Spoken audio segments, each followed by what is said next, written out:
Expect the unexpected here on WildEarth Daily.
This program features live coverage of an African safari and may include animal kills and carcasses. Viewer discretion is advised. Good morning everybody. Welcome to Djuma Private Game Reserve, here where we're sitting with Blacksmith Lapwing this morning, having our own chat about an So welcome aboard to your very own safari life through African bush. So there we go.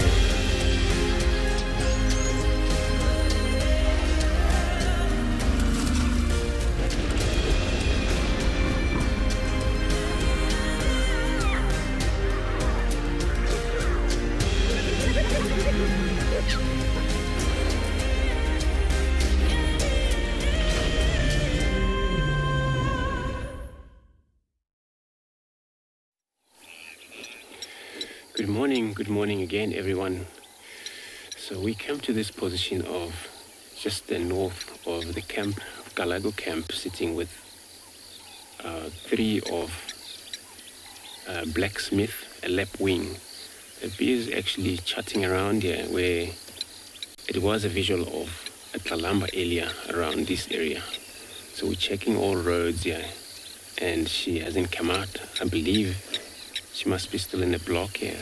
The grass is all dews, so there is all grass is wet. Where she decides to lie down, maybe she could, but we're just gonna check a few roads to see if we get lucky. My name is Andrew this morning, and then I have Muscle on the camera. So we decided to come to this area just to begin our drive, just to see if we get luck with our leopard, Kalamba. It's still quite fresh morning today, and all grass is wet. Like I said, it's dew, they're all wet. Very nice benefit for all animal graze species and all browsers. Sitting on a temperature of 20 degrees at 68 Fahrenheit this morning.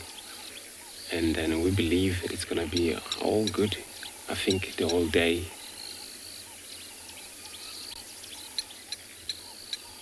We're coming to you live from this position. Remember for communication to us as well, as we can ask questions through kids questions at WildEarth.tv, and also on hashtag WildEarth at FC, which is also on the YouTube channel, also on WildEarth.tv/explorer. We would like to hear from you today. That's why we're going to be moving around here. We're going to check a few roads. Hopefully our Kalamba come out. She probably spent a lot of time in quarantine since she was seen yesterday far south of the quarantine there. She might have had a lot of movement last night during the night, hunting around, or spend time to their own territory. So while I'm doing that, I'm going to be taking you over to Phinda.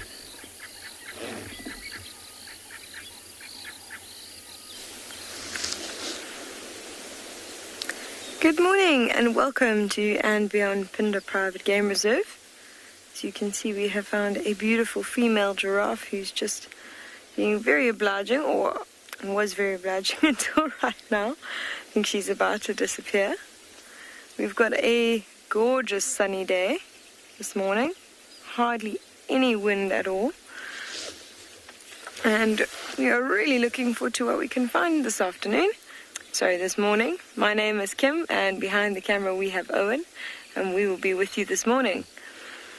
So our plan is probably to head off to the western section of the reserve and see if we can maybe find some lion. There's been very few vehicles driving around there at the moment because we've had a lot of rain and the soil is quite muddy. So we're going to just pick our route very carefully and see if we hopefully find some sign of the pride of lion that were around that area.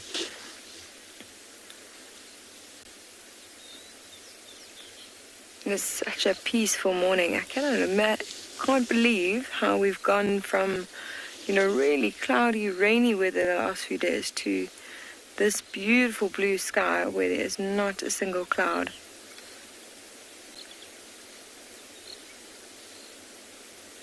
You hear all the birds calling this morning.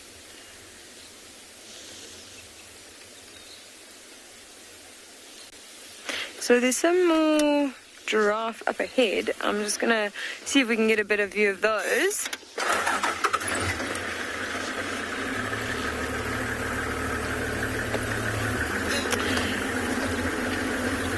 We're going to carry on heading to that western section, and in the meantime we're going to send you to another live location.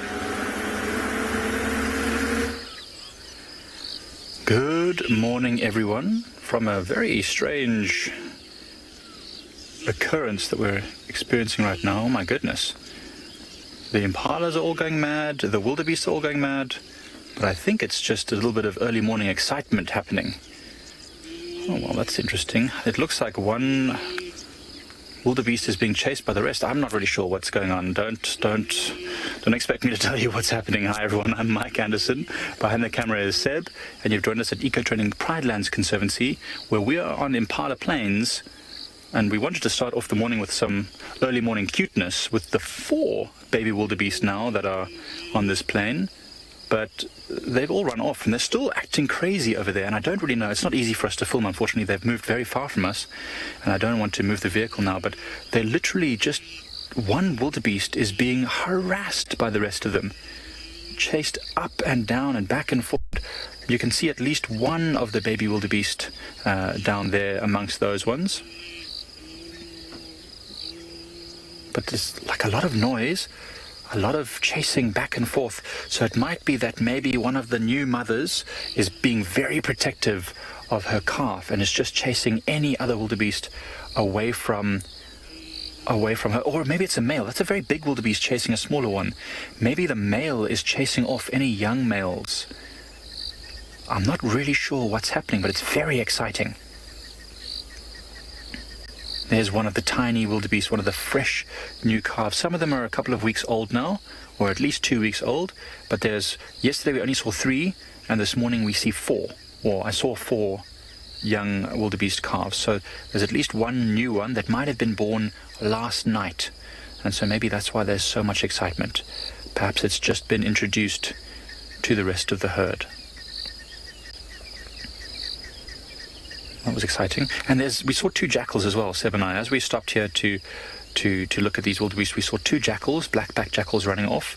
That could also be causing a little bit of alarm because although jackals are not voracious predators of mammals, or at least antelope species, a baby wildebeest is definitely something that they could bring down, especially a pair of jackals. And so that could also be causing the excitement. I doubt it. I think that the excitement is to do with that big male wildebeest and some of these calves, but I'm not really sure. As I said, they are doing something which I've never really noticed before. I've never seen such excitement and running around. It definitely looks like a male chasing other one. See that one there? That's quite a big wildebeest. I think that might be a male. And it seems to be following very closely other wildebeest. Isn't that beautiful? So lovely to see. And in this open clearing like this, it's very difficult for a predator to get anywhere near these calves in order to try and to catch them. The parents will notice them very quickly. Darcy Ann, totally agree. There is the bold and the beautiful. Oh, there's a spotted hyena right behind us, right over here. Oh my goodness. Okay, so this might also, I know Seb can't see it, it's right behind the vehicle. I just saw it in the rearview mirror. There's a spotted hyena that's coming straight towards where these wildebeest are. It's looking desperately at the wildebeest. Maybe all the noise of the wildebeest has attracted this hyena. Here it's coming now. It's got a limp. It's got quite a bad limp. But it's definitely heading towards where the wildebeest are with quite purpose. So I think that the noise of the wildebeest chasing each other around has caught the attention of this hyena, which is thinking that maybe there's something happening here. And as I said, there is a baby wildebeest that's probably born last night.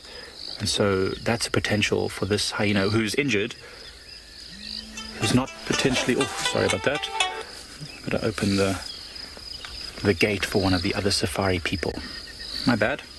But anyway, it's very interesting. Let's see how this develops. What is this hyena going to do? Still heading straight towards where the wildebeest are. It's now actually cutting a bit more right, but it keeps looking to the left. I wonder how it got injured. I wonder what caused that injury. We noticed this hyena, I think it might be the same one, Seb, we saw a day or 2 ago. So it might be that this hyena got itself into a fight with a lion. There was a lioness spotted on Pridelands last night quite late. Perhaps that's what this hyena has been dealing with. Oh, very interested. I don't know that the wildebeest have spotted this hyena yet. Even though it is a big open clearing, they've been so preoccupied with what they were doing. Oh no, they definitely have. I can see them looking this way. They've definitely spotted this hyena. They've spotted The hyena. But they haven't striped the zebra yet.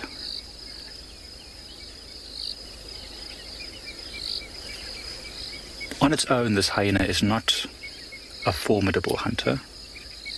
Definitely capable of catching small stuff like a baby wildebeest, but it will easily be chased by the adults.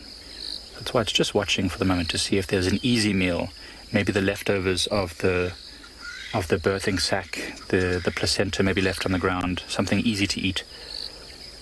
Still walking straight towards the wildebeest slowly. Oh, and there's a jackal just to the left of where the hyena is. There's a jackal. There's the black-backed jackal. Wow, there's so much stuff happening right now.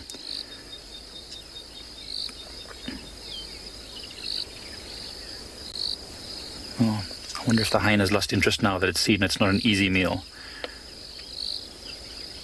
I wonder if it's perhaps rethinking its whole game plan here. There's probably the big male. It's when this wildebeest looks towards us. Yeah, look how wide those horns are. That's the male, the territorial male probably of this area. And he's stepped right up to the hyena. He's come straight forward. In fact, a whole bunch of the wildebeest are coming forward, and that's too much for this spotted hyena to deal with on its own.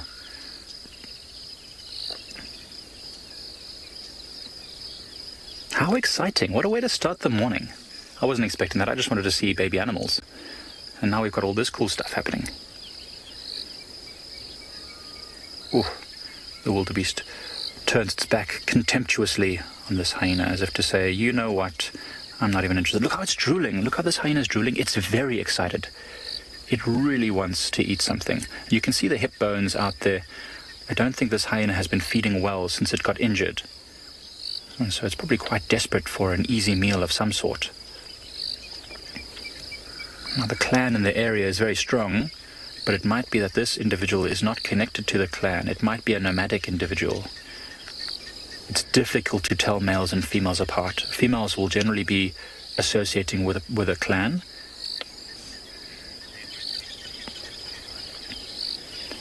Phenac, if this hyena tried to chase a zebra and got a full kick of a hoof in the face, it's devastating. Any predator that gets a direct kick from a zebra faces the risk of being having a broken jaw or even a broken neck. That's how powerful they can be. Any of the bones could be broken by a kick from a zebra. So very dangerous. Most animals will not attack a zebra. I mean, only really lion prides will really try and take on zebras or well-experienced lions. It's just too dangerous, especially for a solitary hunter. Now, as I was saying, this hyena might be a nomadic individual that's just come into the area. I can't tell the individuals apart. We just, unfortunately, with how thick the area is at the moment, it's not easy to follow them. This clearing is quite nice, but normally it's not so easy. And so it doesn't want to risk getting injured. It will severely limit its chances of hunting successfully.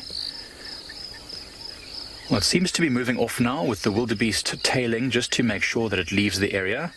And whilst all the dust settles, let's send you over to Tswalu to say hello.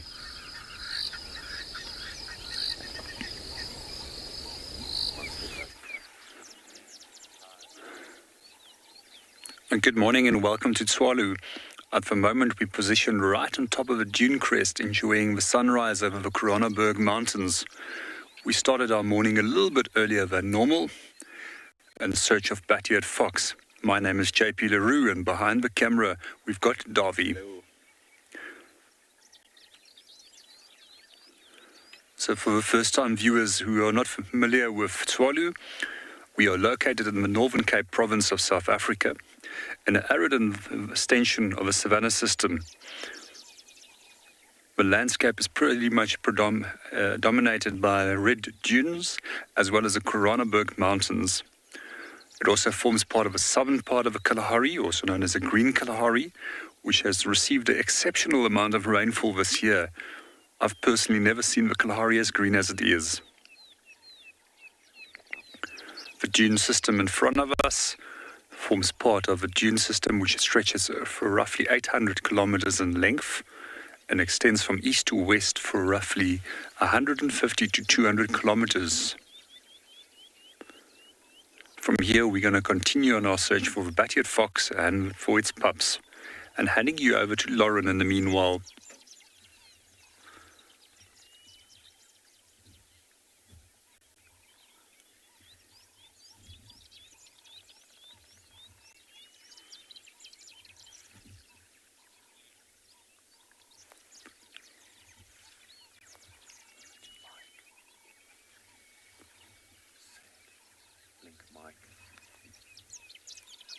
And we're handing you over to Mike.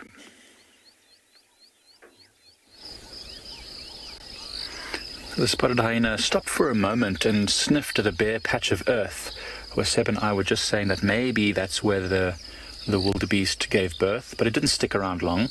Now, I don't know if that's maybe because it wasn't where it gave birth, or what often happens is antelope species will actually eat the afterbirth and the placenta to reduce the chances that the smell will attract predators. So perhaps it was sniffing around there, but there was nothing to eat, so it kept moving. But you can really see the spine is sticking up a little bit on this hyena, and the hip bones are sticking out, so it's not in great condition. It still looks okay. The neck is still nice and strong, and the shoulders. So it's getting some food somehow. I mean, they are scavengers after all, so as long as it's able to scavenge from some carcasses somewhere, it will do okay. And it hasn't got that sad expression or behavioral traits that very malnourished animals tend to have, lethargic and slow. This one is quite active, moving up and down all over the place. So I think as long as it can keep itself relatively fed, it probably will recover.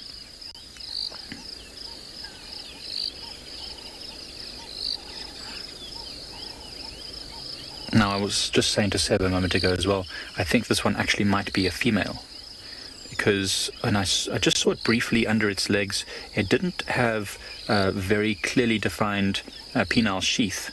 So it could be a female that's given birth already, because I thought I saw what looks like a teat, but no definitive penile sheath. Now, females have a pseudopenis, which means that it looks like a male genitalia, but once they've given birth, it changes shape slightly, and so it doesn't look quite the same. So this might be a hyena that's given birth already once before.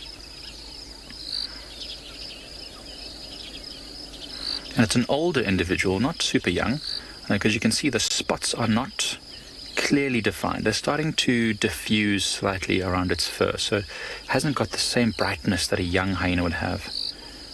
Sniffing absolutely everywhere. There goes the jackal again. Also just following the hyena. Remember, jackals also spend a lot of time... Oh, you see that? Just sprayed a bit of urine there. Jackals are also territorial, highly territorial, so the pair that we've seen as a male and female, that will be making sure that there's no other jackals coming into the area. And they also scavenge quite a lot. They're proficient hunters of small things like mice. But if the hyena finds a carcass, then the jackal will swiftly dash in and steal a mouthful or two.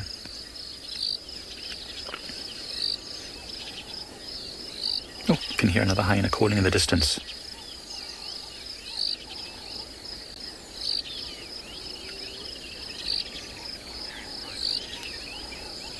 Clear, there are two jackal species on Pride lands. There are two jackal species, so one is the black-backed jackal that you're seeing right now, and there is the potential, although I've never seen one, of a side-striped jackal. So side-striped jackals tend to prefer the slightly bushier areas, so you wouldn't normally see a side-striped jackal on the clearings like this, but along the drainage line where you can see it's bushier, that is a good chance to see a side-striped jackal.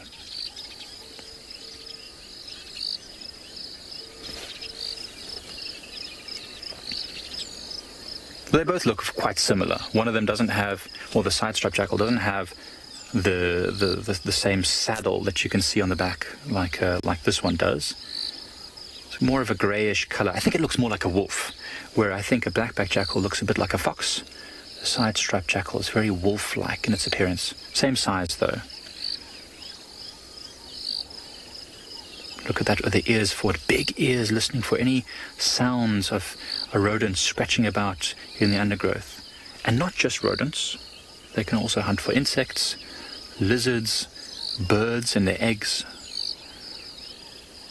They'll even eat berries and fruits if they can find them. They are very omnivorous, which also makes them very successful. And as beautiful as that animal is, unfortunately, was considered a pest in southern Africa for a long time, and still is, in fact, in farming communities. It was a shame, because they really are beautiful.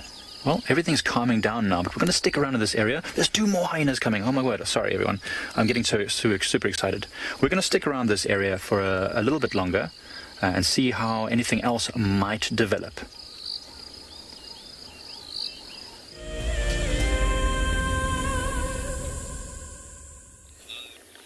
Thanks, Mike.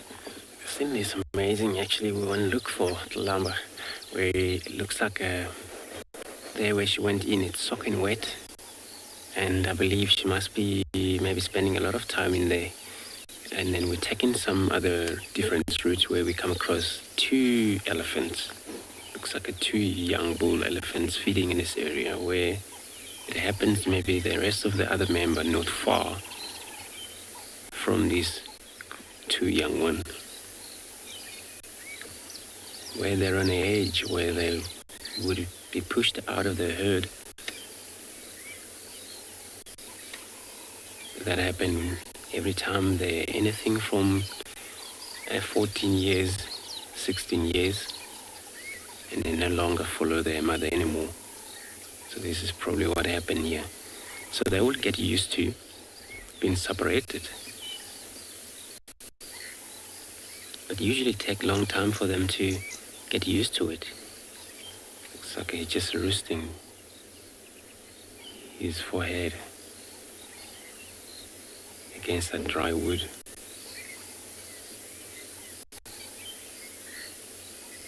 And they've been so quiet. Since we get here, they move slightly away from us, but they looks like they're going to come or head north across this Vietela axis.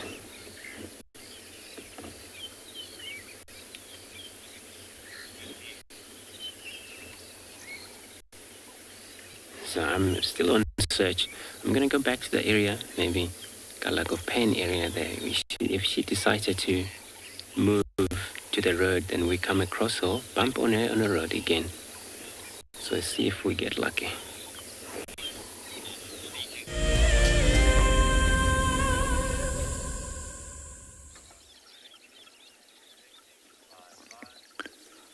Good morning and welcome back to Tswalu. We just located on the Battiat Fox Den again, and one of the adults is sitting outside. We're still waiting for the pups to come out, and the sun has just started striking the entrance of the den. Hopefully after a long cool night, they'll most likely will come out and come and enjoy a little bit of sun before they go and hide inside the den again. So Battiat foxes is one of the dog species that we have in the Kalahari amongst black-backed jackal as well as Cape fox. All 3 of these species are monogamous, which means that they form pairs for an extended period of time and also for life.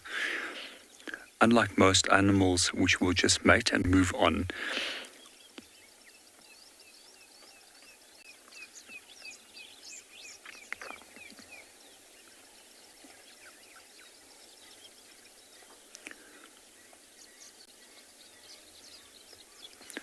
In yesterday's show, we just pointed out how large the ears are and how important these ears are in terms of locating prey. Approximately 80% of the prey that they take is in the form of insects, which they will be detecting by hearing. And quite often, if we do see Battiat fox in the distance busy feeding, their heads is quite low, with their ears cupped to the ground, busy listening for insects that's underground. These will be then rapidly dug out and then consumed.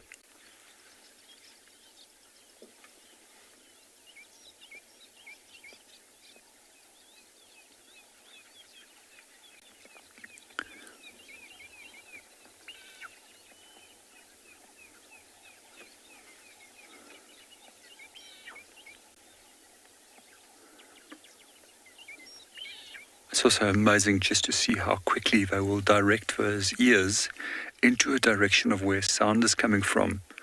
As a small predator, you're also vulnerable to larger predator species. Therefore, immediately they'll be focused on what's going on in their environment.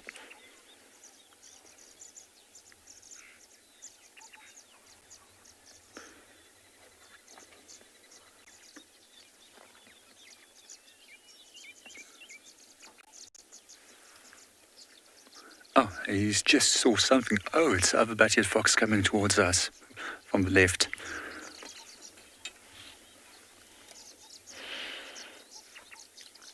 I'm not sure if it's part of the same pair, but let's have a look.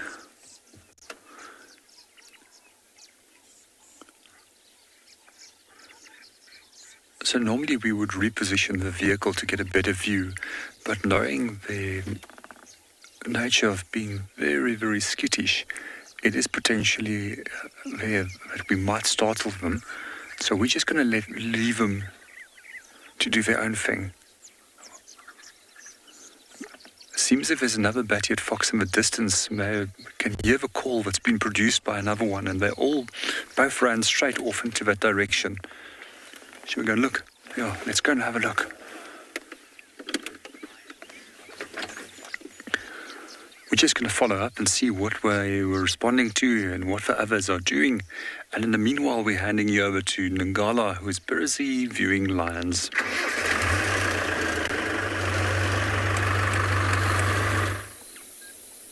Good morning and a very warm welcome to andBeyond Ngala, where we are sitting with the Birmingham Pride, finishing off what looks to be the remains of a wildebeest. See the young white male there with one of the legs in his mouth. Just licking the last bits of flesh off the bone. Got it by the hoof there. So my name is MARNA, and with me on camera is BK this morning. So we're actually very close to our camp, our tented camp, right next to it. And these lions must have caught this last night, because like I said, there's not much left there. And we can see that they pretty much caught this wildebeest on the road. So there's a nice clearing next to camp here, and then a lot of, well, there's a big thicket around it, right next to the river.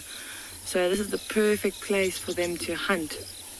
And normally, even though these wildebeests can't see well at night, and the lions have the hand, the lions still need to ambush them. So they still need to use some cover before they can go for these animals. And this is the perfect area for that.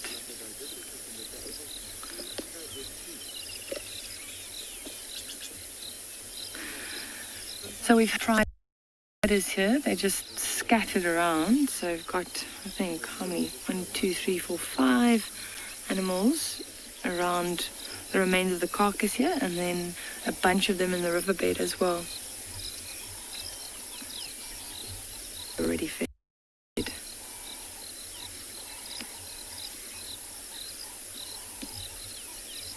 These guys are just cleaning up left.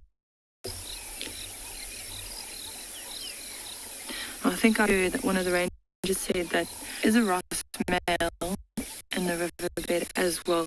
And if that's the case, then he would have probably fed first, his brothers here, and both of them would have, they would have eaten first, and then the females and the youngsters will come in after that. Ooh, big belly. Look at that.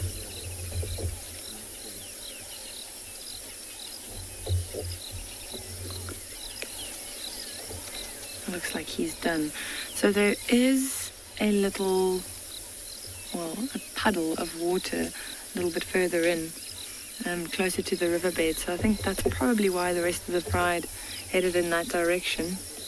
After this meal, you can imagine that they'd be quite hungry. Or something like hungry, thirsty. I think that's where this young male is heading as well.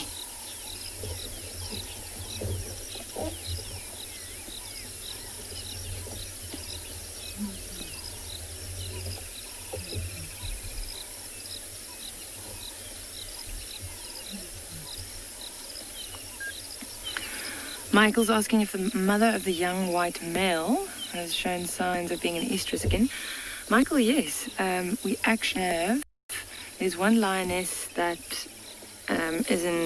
she's about to give birth. It should be any day now. She is denning at the moment. And another one of the females also an estrus. So all of these females have that white gene. They're all related. And the Ross males are still with them. And as we know, they also carry that gene. So there is a good chance that, we might see more of these white cubs popping up. Listen to him calling. Making soft contact calls as he's walking towards that puddle there. There are a few members around the water that we saw earlier. Let's see if they come out. No, they didn't. But yes, that's a very, very exciting for us. I can't wait to see these new cubs. And like I said, it should be any time now. We actually saw that specific female, that we saw mating in September. So around mid-September was the last time I think we saw her with the Ross males. And normally it's about 110 days before they'll give birth. So fingers crossed. How nice is that? That's one of his brothers. Two young males there. So beautiful how the manes are coming through. You can see on the neck, it's quite fuzzy. And then that little tuft of hair between the ears on the head, like a little mohawk.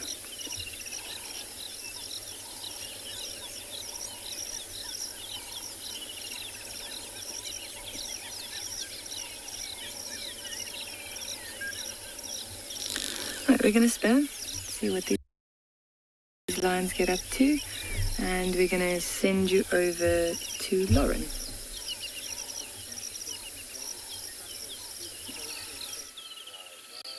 Good morning, everyone, from the other half of the team here at Djuma Private Game Reserve. Now, not such a pleasant sight, but this is the small little lamb on Gowrie Main that we believe belongs to Sabi, or at least her trio. And she was on it last night. Can you believe it? She came here and she was feeding.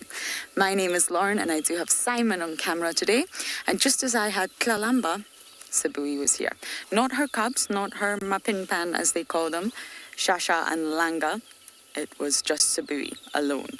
Now, they are said to have 4 kills, which is spectacular, really. Just like Kalamba, they've got a bit of a pantry going on, so we thought it was worth coming down here, but I can't see any signs of her. She's definitely feasted. This impala not only has moved trees, it's also no longer a full carcass. So we thought we'd come down here and at least look for Sabi. It would be such a lovely sighting to see her and her 2 cubs. But no sign. And this is Little Gowrie, so we're not able to traverse here at all. She may come back. We'll hang around the south today. You never know, she may get hungry and decide that this is the one of 4 that she wants to eat. I mean, when you've got that much food, you really, really never know what one you're going to have a taste for. But Kalamba also stayed around quarantine, so I think Andrew is furiously looking for her this morning. She still hasn't touched that other lamb that's up a tree. The mysteries that are unfolding around Djuma right now.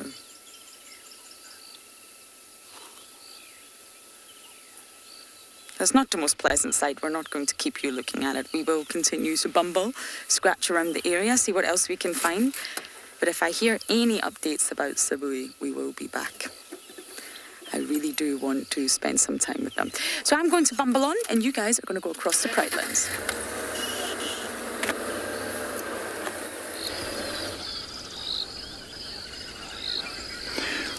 So all has calmed down sort of, except for this one fairly young hyena, which is nervous of the slightly larger one. So the wildebeest moved off, so did the zebra and the jackals. These hyenas have decided to rest now on the open area, nice and cool, in the nice moist grass with all the dew and condensation from last night. The lion's calling in the distance, but very far away, so nothing to concern these hyenas. And it seems like this was a small group that was maybe just roving through the area when they heard all the commotion from the wildebeest and came to investigate. I wonder what this one has seen now. Maybe nothing. You can see the spots on this one are much brighter than on the other one, so it's a bit of a younger hyena, I would suggest. Maybe a male, because it looks a bit smaller.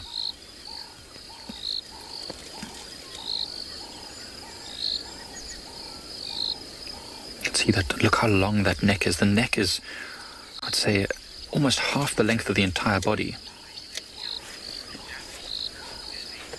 Dizzy, they definitely could. They definitely could kill a jackal easily if they could get it. I mean, jackals are very fast and nimble little creatures.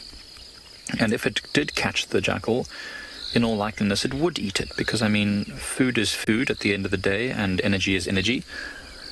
But I think a hyena would spend a lot of energy trying to chase down a jackal.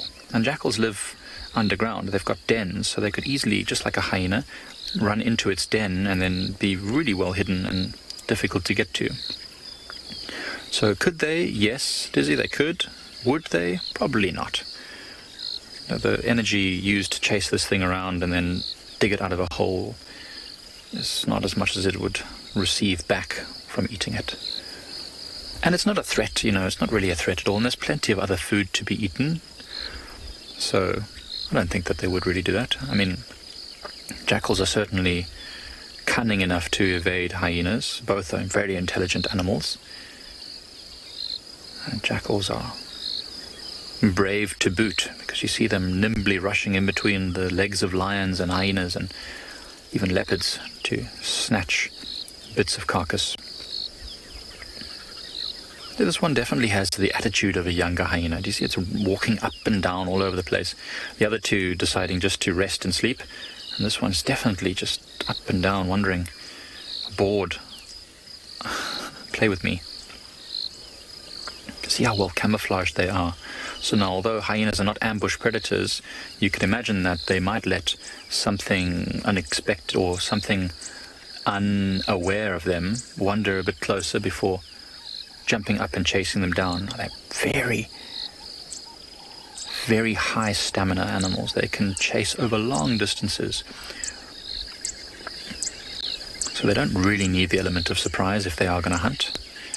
They just lope across the savannah on those long front legs with a really rocking sort of run that uses much less energy than a gallop.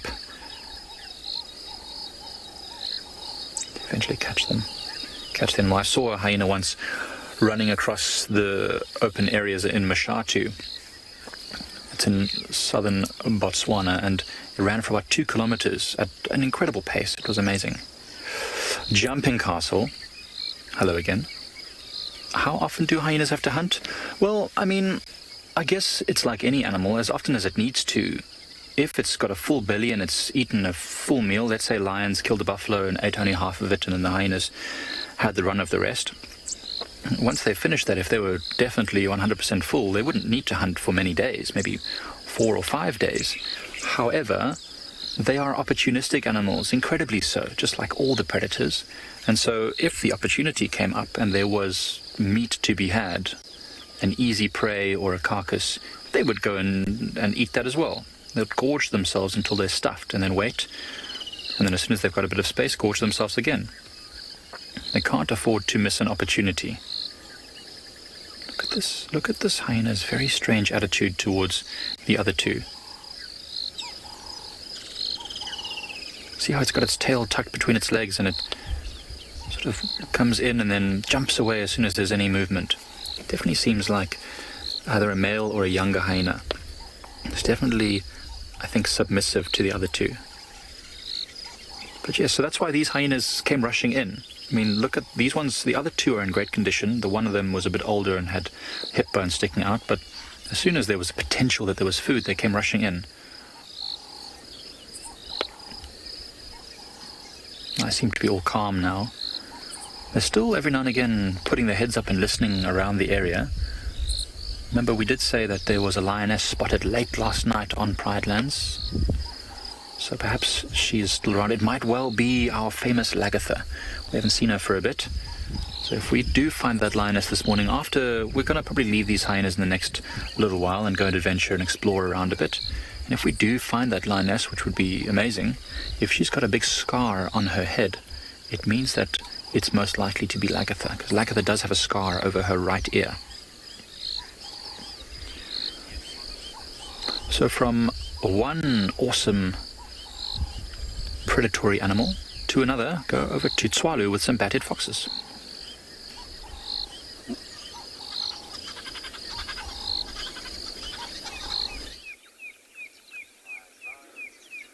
Welcome back to Tswalu. One of the bat-head foxes just returned after it seemed that they chased a stranger away from the area. So we're just waiting to see if they'll come a little bit closer, and we're still in the hope that the pups will actually come out of the den. So in the meanwhile, just a correction on something that I slipped up on a little bit earlier. In terms of their prey choices, 80% and more of their prey consist out of beetle larvae, where the remainder of their prey actually includes things such as termites, scorpions, and a number of other insect species. As mentioned yesterday, they also take moths. So these little guys are also incredibly valuable to farmers who has unfortunately not seen their value in the past and actually has hunted them in fear that they might take livestock, which they don't. So one of the estimated figures that they've provided is that they can feed on as much as 40,500 termites in a single year. And in some cases, in certain farming techniques, termites can be destructive. But as in a natural environment such as this, they also have an incredibly valuable role where they act as food source for species such as bat-head fox and a host of other mammal species. And another important function what they fulfill is that of recycling of nutrients and minerals, something that is not abundant within an ecosystem such as the Kalahari.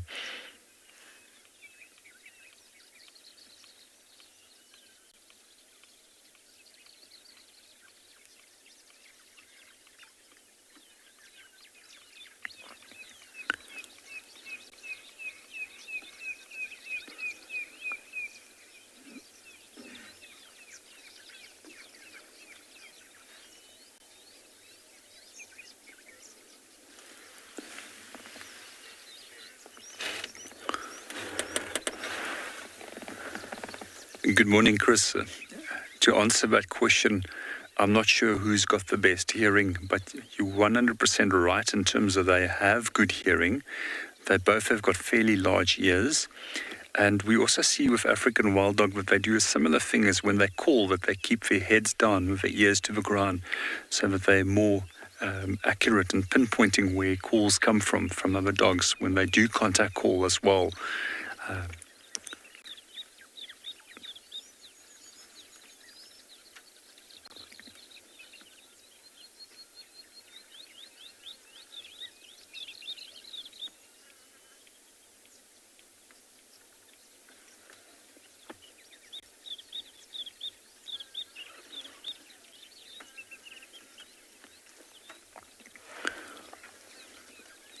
I'm not 100% sure there's ever been studies done on who has got the best hearing, but just to give you an idea that certain species of animals like lion can detect calls of other lions over distances of 8 kilometers away.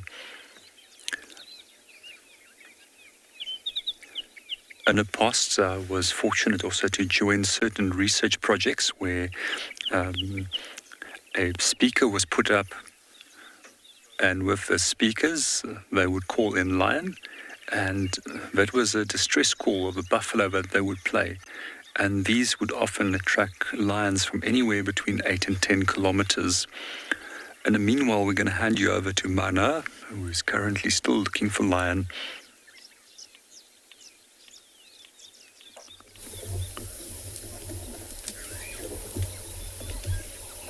So we've managed to loop around. And we've got a better view of the carcass now. One of the young females, she's got the head and what looks like the spinal column there. That's pretty much all that's left here. This young white female in the front here, she's been trying to to join her, but she keeps growling at the white female every time she tries to approach her. I think she gave up. She's laying down now. Not too much left there. She's just trying to get the last bits of meat that's in amongst the bone there on the spine. You just see the horns there as well. And as I said earlier, it was a wildebeest.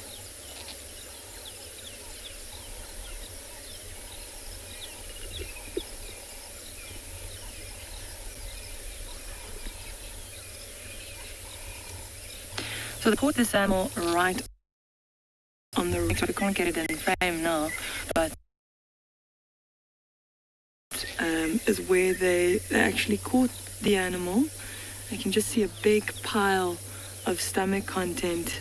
So pretty much just a big pile of grass with lots of flies and even one or two dung beetles already collecting some of that and rolling it off. So usually when they catch an animal, they'll some of them will have it by the neck, just to try and suffocate it. Maybe one or two of them might go also to try and suffocate it even quicker. And then the others will start feeding, and they'll usually go for the softer bits, so either under the tail or the belly. So a lot of the times they'll open the belly and they'll take out the stomach, and you'll see that laying on the side.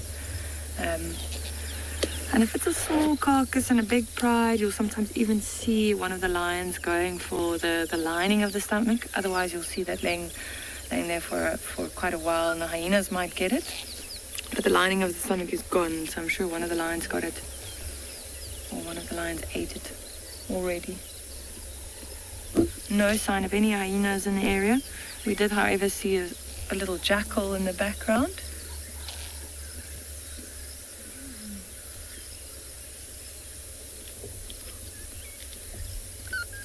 Coastside is asking how long the pride will spend around this kill. Coastside, they probably won't be here for too much longer. I'm sure they all have full bellies now, so at least for the rest of today, they'll be around this area. Like I said, water close by, and the rest of the pride's already in the riverbed, which is just about 50 meters from where we are now. So these lions we're looking at the moment, they'll probably just go join them in the riverbed, and then they'll just sleep there for most of the day. And maybe tonight when it gets cool again, then they'll keep moving. I mean, they don't really have any reason to move during the day. Now, please, they've got water, they'll shade to the river. So there's no reason for them to move.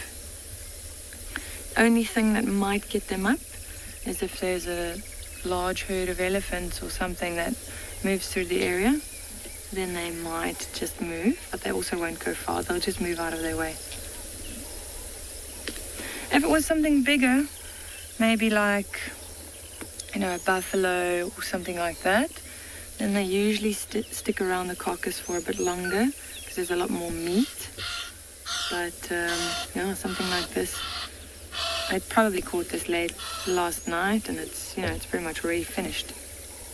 But with there being so many lions in this pride, we've also been seeing, even when they do catch buffalo, it takes them a day and a half, and that buffalo is finished. And I think it's also because of these young males. You know, they're just over 2 years old now. They've got big appetites, so they're eating a lot at the moment.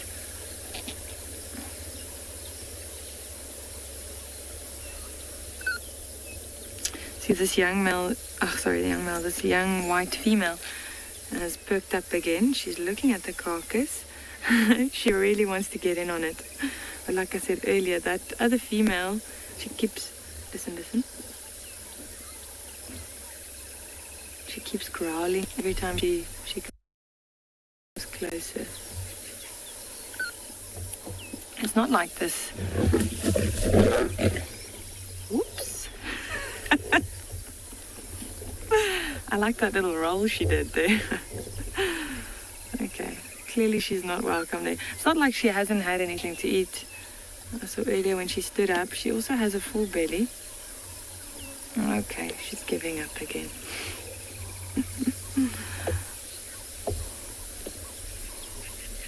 That's quite mean though. And to herself. So this one we're looking at the moment, she's about the same age as that the white male. It's also just over 2 years.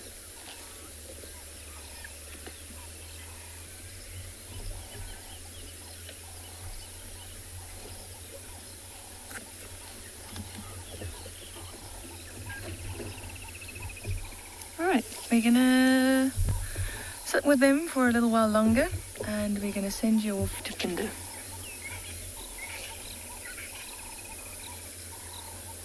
Should we go with the... Welcome back to andBeyond Phinda Private Game Reserve. We have decided to change our plan this morning and head into a different area, maybe look for some leopard or cheetah. And just take a slow drive, stopping at a few watering holes along the way. We've come across this one and met with quite an interesting sight. There is a crocodile in here with a section of a bit of a carcass that seems to be stuck on top of his head, but he's just gone under the water at the moment. Luckily we've got some birds. Oh, there he is.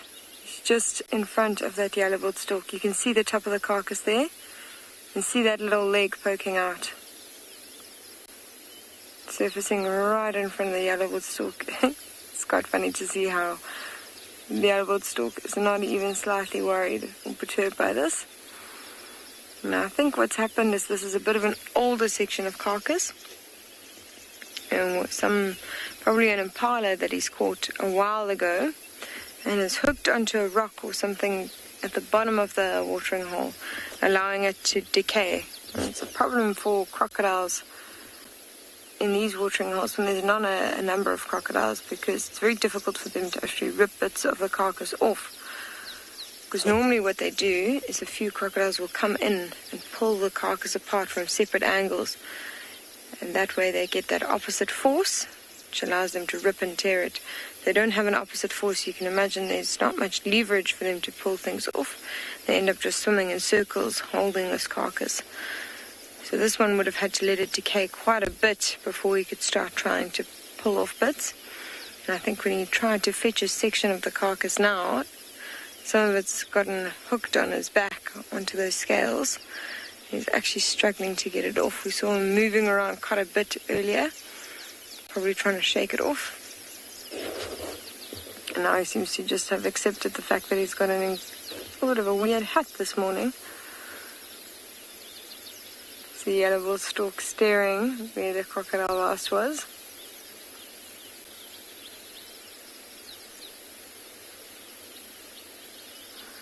I'm slowly retreating from that section.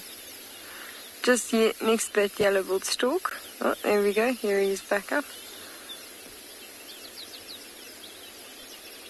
There's a whole lot of fish around this crocodile as well, and I'm wondering if they're trying to feed on little bits of decaying flesh around him. We've been seeing a lot of bubbles as he's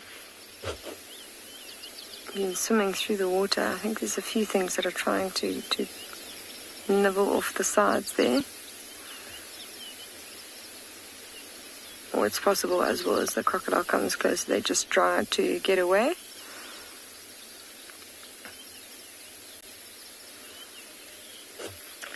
KB, thanks for your question. Yes, if crocodiles have the chance, they will store multiple carcasses. Very much whenever they get the opportunity to hunt, they will take it. I'm sure you've seen those massive crossings in the Masai Mara, and those crocodiles will actually make quite a few kills and store them during that great migration. Generally, that's the only time they have during the whole year where they will hunt successfully. So they will try and store as many as they can.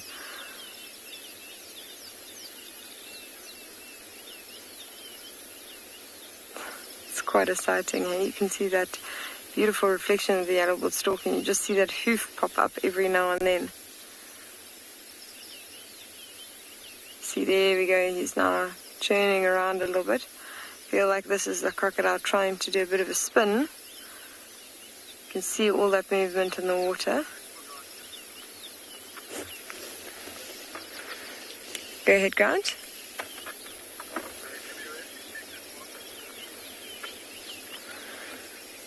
Oh wow, look at that. Stand by, Grant. I'll contact you just now. He actually tried to flick it up. I think he managed to swallow it a bit there. Unbelievable.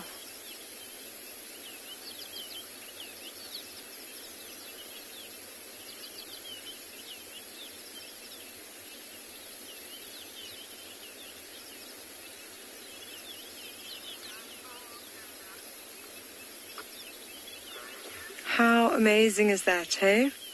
Just shows you sometimes the luck and timing of being out in the right place at the right time. Just threw that little bit of carcass up in the air and caught it.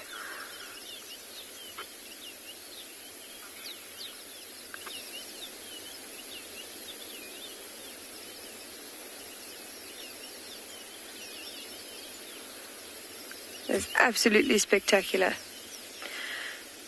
So I think what we'll do, we might stay at this watering hole for just a little bit of time and see if something else comes down to drink. In the meantime, we're going to send you over to Lauren and see what she's managed to find this morning.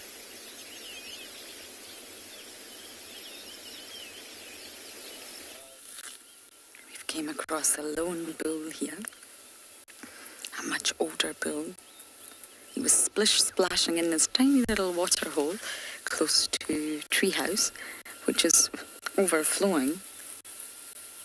And now he's enjoying some delicious grass. Breakfast time. You can see he's got dark stains coming from his sort of temporal glands. Or temporal ducts. Hello, I see you. You're so very lovely.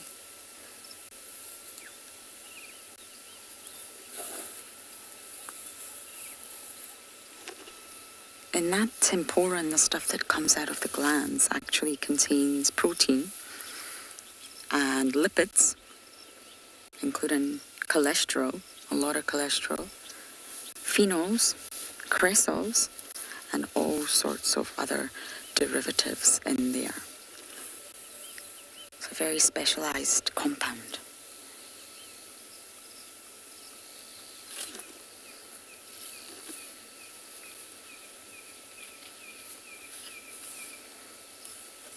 And it's sort of said that older bulls, especially in must, will secrete more heavily and persistently from their enlarged glands. And because the glands are so swollen when they're in must, it can actually alter the shape of the head. It makes him seem larger and even more impressive than he already is.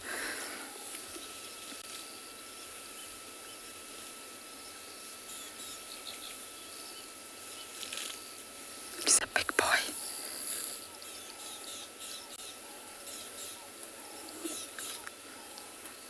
Now, just an update, Mr. Tinganana was seen just a little bit west of Djuma on Triple M, which is our boundary, and I wonder if he's going to head east, and I wonder if he's going to end up at Tlalamba's Christmas present. So I think I'm going to go back in and just scratch a little bit around for Tingana. Bless me, sorry. If he does head to Djuma, if he heads to quarantine, he's going to pick up on the scent of her and the scent of kills. It wouldn't take him long to sort of end up directly at that little lamb in the tree. Bless me, sorry. I don't quite know what's making me sneeze. But this bull is not in must. He's not shown any of the must behaviours. He doesn't smell. I mean, he smells, but it's not the must smell.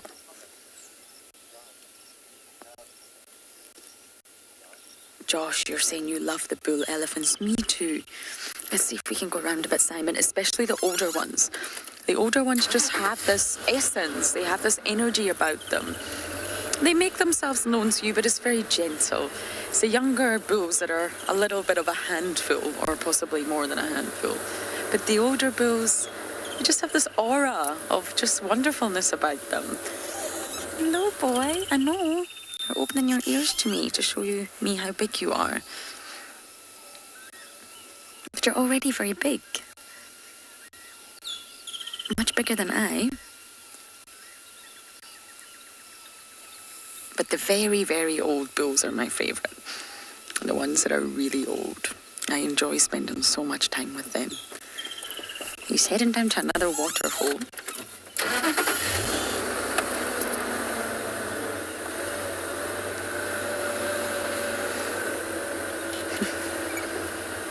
Elephants must be overjoyed at this time of year. There's just water everywhere.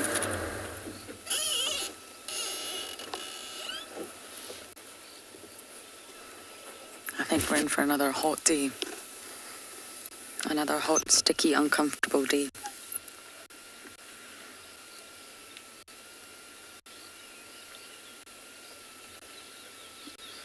Okay, we're going to let this bull get on with his day, and I'm going to head back into the centre of Djuma and scratch around for Tingana.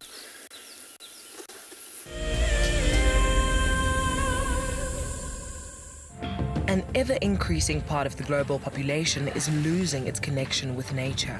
WildEarth is here to reduce people's stress and anxiety, allowing you to escape into nature even just for a few hours a day. However, WildEarth is expensive to run, and we need help from you to keep this ship going. WildEarth Explorers gives you the opportunity to be part of a program that supports the sharing of nature with the world. I am David. I come to you live every day from the Mara Triangle all the way in East Africa. My favorite animal in African wilderness is the lion. Lions, here in the African wilderness, I call them kings of the jungle, because in general, they are always up there while they control the savannas of Africa. Catch up with the guides daily here on WildEarth. WildEarth is launching our brand new Explorer program with an opportunity to win a very special WildEarth expedition. The lucky winner will get a behind-the-scenes WildEarth experience at the magnificent and beyond Ngala Tainted Safari Camp. The prize includes a 3-night stay for you and a friend with a chance to sleep out in the unique Ngala treehouse. Become a WildEarth Explorer and stand a chance to win this and many other prizes. Terms and conditions apply. My name is Ross, and I'm a field guide at andBeyond Phinda Private Game Reserve. I love getting questions from guests on WildEarth because I love sharing and learning information about nature with new people, and it also makes me feel like you're all joining me in real life. If you want to ask a question on WildEarth, then you need to register on our website. Once registered, go to our live safari page and submit your question below our live feed.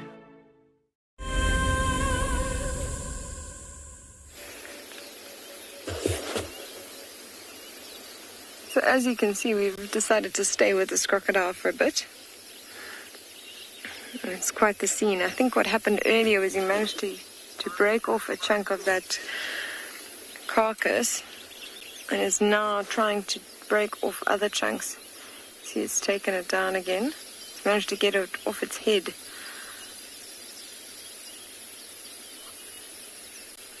But he's still sort of picking it up and trying to toss it around, so we're just going to keep focused in on that area. I've got a whole lot of swallows that are coming in and out of the shot. really stunning. They just keep diving down and getting a little bit of water in their bills.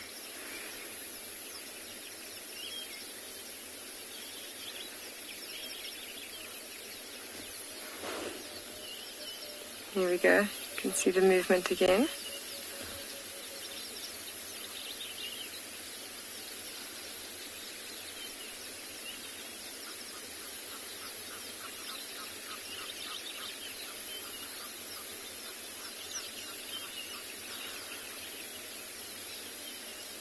I think the rest of that leg is just somewhere on the bottom of that watering hole right in front of him. He's diving down to get it, and then he's got to use quite a bit of force, sort of flick it out, up and out of the water, and try and throw it at an angle to tear a little bit of flesh off of it. You can see all the churning that's happening in the water at the moment. There it is. He managed to grab off a chunk there again.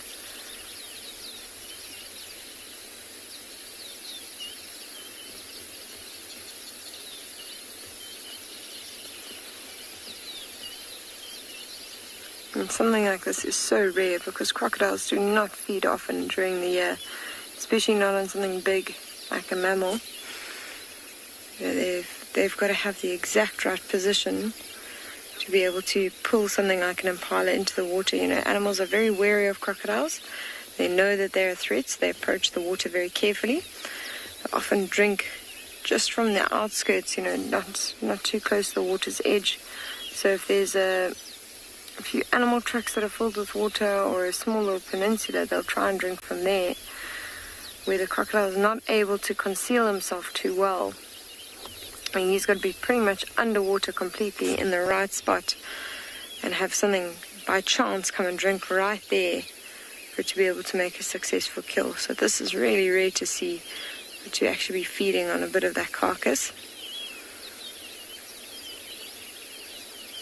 As I said, many crocodiles only make a successful kill once a year.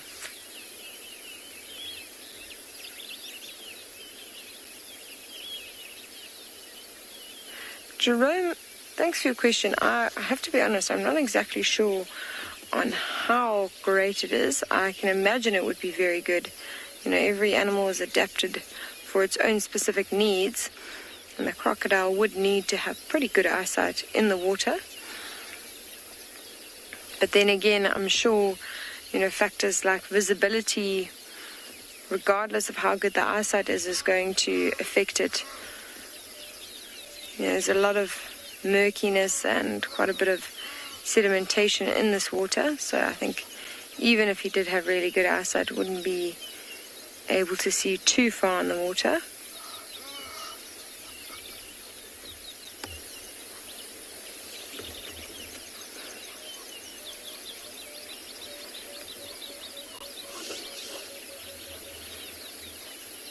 And here the Egyptian geese making quite a racket.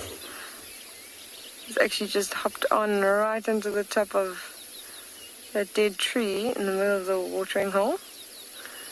There's an old white-breasted cormorant's nest that's in the middle there. And you can see it's quite interesting that the whole lot of village weavers have chosen to make their nests off of the sticks of that white-breasted cormorant's nest.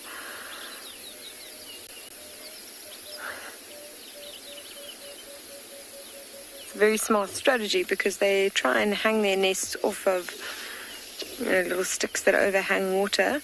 Anything that's very difficult for a snake to get up, because they don't want the snakes to come and feed off their eggs or feed off their chicks. So that's why they strategize and put it on things like that. So these ones have actually done a really good job. And you can see a lot of those nests have little tunnel entrances. There are some with tunnels and some without. And the reason they've started adapting to putting in those tunnels is that there's a horde of birds that parasitize them, just like the cuckoos, the Dietrich's cuckoo in particular. And parasitize means that they come in and they lay their eggs in another bird's nest so that they don't have to raise their own chicks. So you actually see village weavers and a whole lot of birds feeding these chicks of a clearly different species, but they don't seem to ever notice. And it's quite unbelievable. You know, the benefit for the cuckoos is that they can then lay a numerous amount of eggs, and they don't spend any energy themselves taking care of the chicks. Now this whole tunnel will prevent it because it makes the entrance a bit more narrow, just big enough for a village weaver to fit into, not quite big enough for a cuckoo. So that's how they've adapted to combat the problem. As you see, some have sort of developed that strategy, some have not.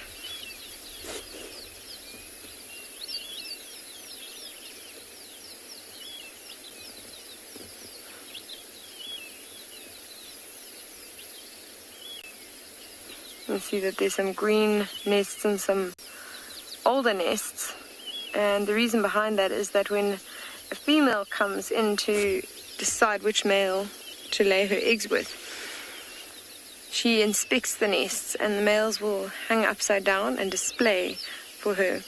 And if 5 or 6 females come across at once, you can actually see the male's doing the display now. There's one doing the display. It's a few of them. So if 5 or 6 females come across and they do not select the one male's nest in a row, he will actually cut the nest off himself and start again. And that's why you can see there's some older ones which have already been selected by females, and some new ones which probably the males built in order to be a bit more attractive to the females.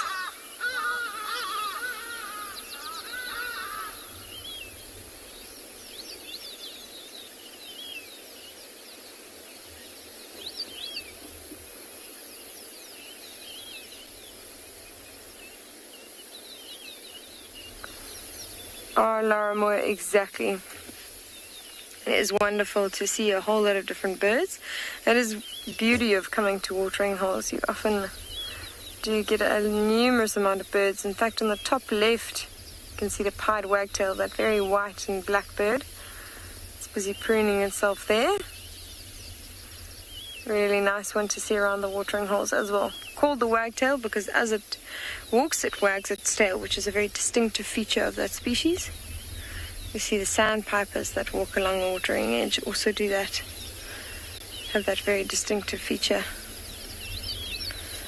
See, if we go down in between the two dried up trees, there's a white, black and grey bird on the bank behind them.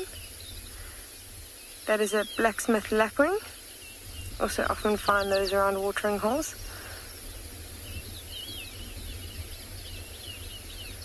So a lovely array of bird species. And then if we go to the left of that yellow-billed stork, there is a bird with a very white head. It's busy pruning itself. It's got quite long, greeny coloured legs. And long, thin bill. It's called a common green shank. Oh, that crocodile's up again. It's just gone down. I'm waiting for it to pull that carcass up again to just give us another great toss into the air. But it might be that it's actually fed enough now.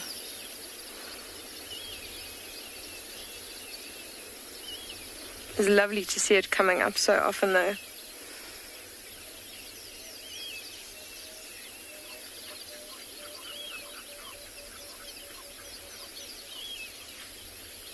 Starlight, I think they are able to navigate quite well just with their usual senses that we sort of are quite used to, you know, just by using their sight and their touch. I don't think they have any sort of echolocation or anything like that that enables them to see too well. I imagine that their eyes are quite well protected from the waters. They don't affect their eyesight, so it doesn't affect their eyesight too well. But I can imagine just those two senses, you know, sense of smell underwater, you won't really be able to have.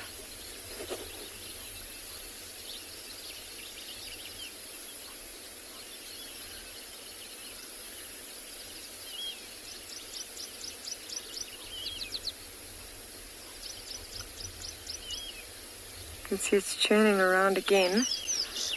There we go. It's got another chunk there.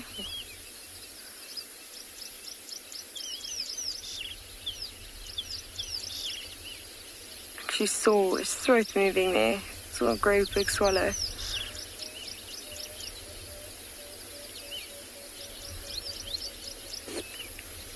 It's wonderful to see so much of this crocodile, because they normally can hold their breath for up to an hour, so you often see them poke their head up and then go back down again, so you don't often get such a show like this.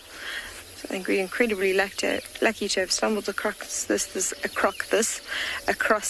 morning. We'll sit here for a little bit longer, but in the meantime we're going to send you back to Ngala with their pride of lions.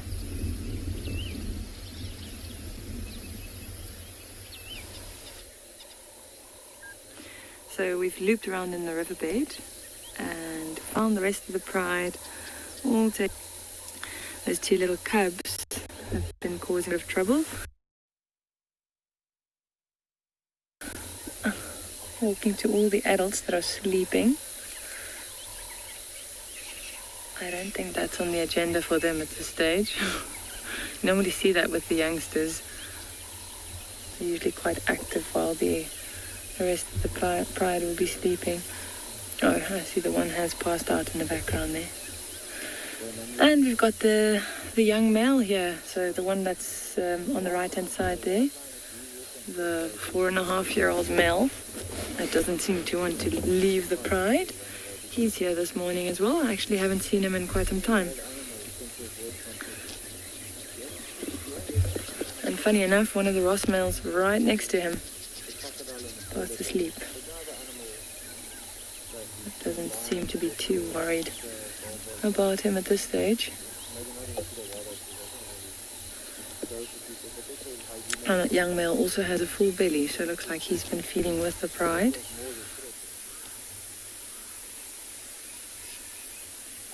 What a beautiful view in the riverbed. It's nice having them out in the open like this.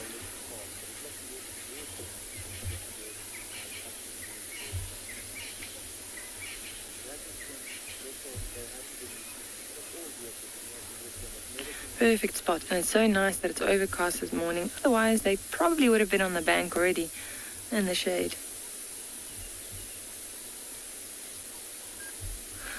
LT, there are 18 members at the moment, including the Ross males. So quite a large pride, but hopefully pretty soon we'll have some more young. Like I said, that one's currently pregnant. She should be giving birth very soon. But yeah, we've been seeing a lot of change in this pride recently, especially with that one female with the two 9-month-old youngsters. She's been spending a lot of time away from the pride. And also a bunch of the females have been, they've been all over the show. Like we've been finding fragments of the pride all over, and that's not common, especially for the females. And normally when they're denning, they'll move away from the pride, either by themselves or one or two of the females might do that together. But yeah, it almost seems like they might split up, and a lot of the times when the pride does get to this size, or when it's really big, then they might split. And this did happen a few years ago. I mean, you might be familiar with. Whoa, what happened there?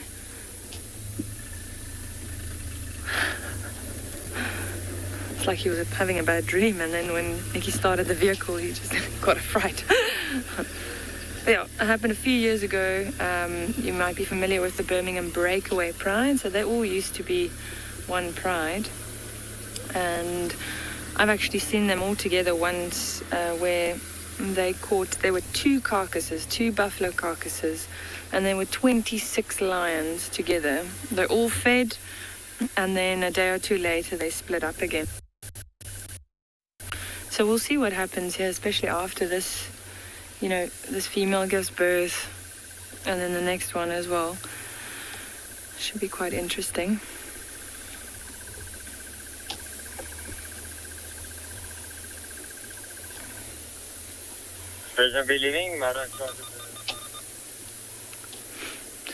Yeah, this young male's actually looking pretty good.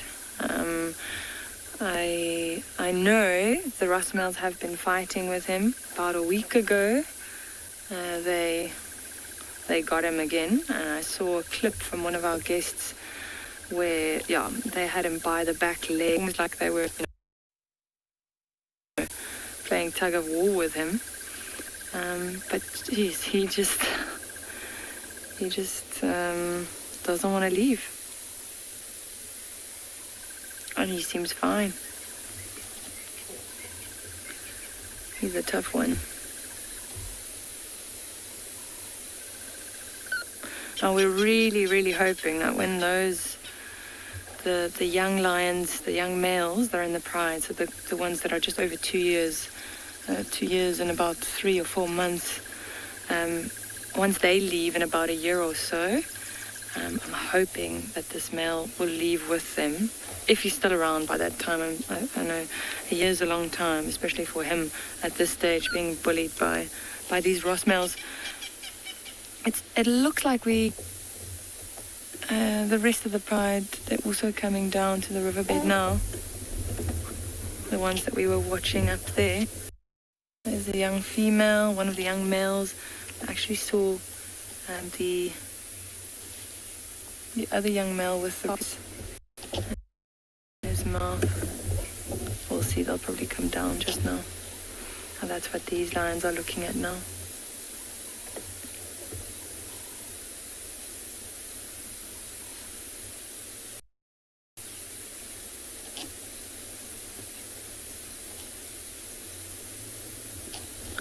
Ross male also glancing over. Interesting that they were carrying the carcass down here. Normally they just leave it. Once they're finished with it, and the hyenas will come and clean.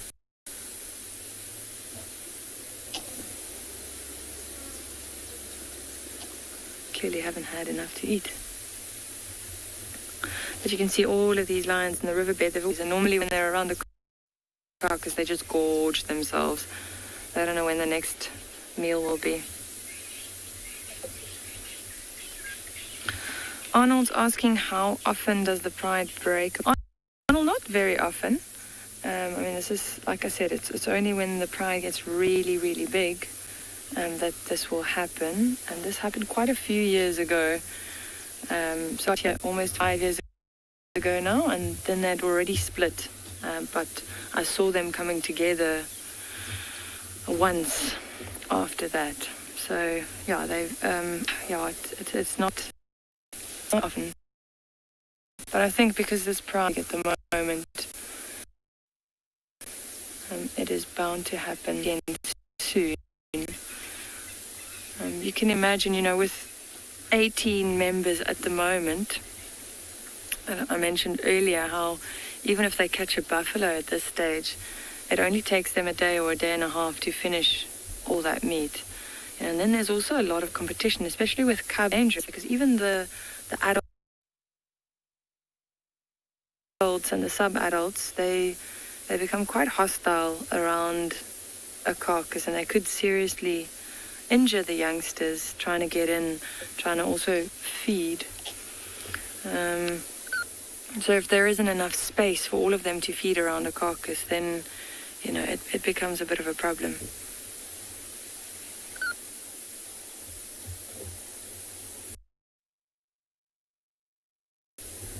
And with this pride, you often see, after they've fed, like a lot of the youngsters have nicks and cuts on their faces and their ears, just from fighting over the carcass or fighting for a position around the carcass. These are two sisters, so the young white female and her sister just playing on the bank there. You see how dirty that white lion is, her front legs and her head, neck area from feeding.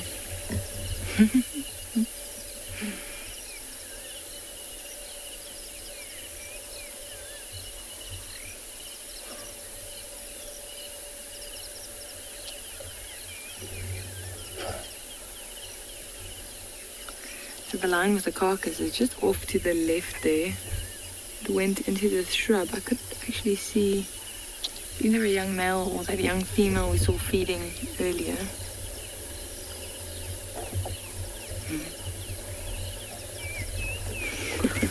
Jeez.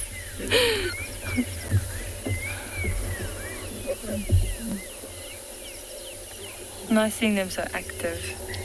A lot of the times when you find lions during the day, they're just sleeping, passed out on their backs. It's nice seeing them chase each other around like this.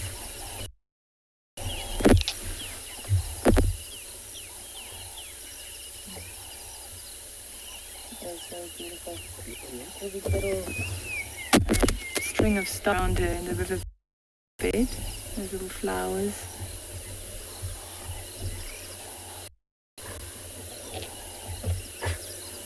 Actually looks like she is defecating while she's laying down there. Look at that. That's very lazy.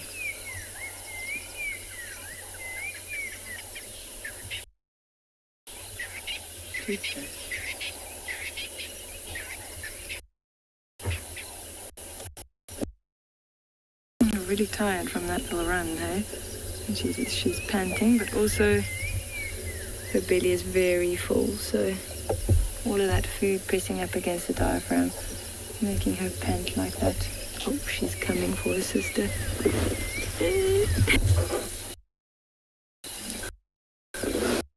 Well, that's good for them to play like this, you know. She see her coming from the back and going for the rump, trying to get her down. That's good practice for when one day she has to hunt with the...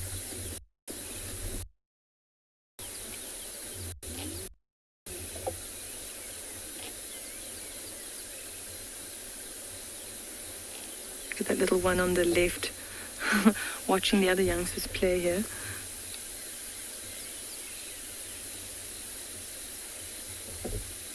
All right, we're going to sit with them for a little while longer, and we'll send you off to one of our other locations.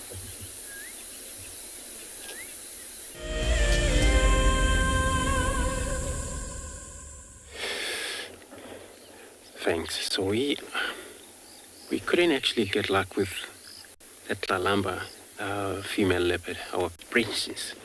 So we actually decided to come on the northern the boundary, where now we find it looks like a whole pride of lion that come out of the Biblishoek. So as you can see there, it's actually still wet enough.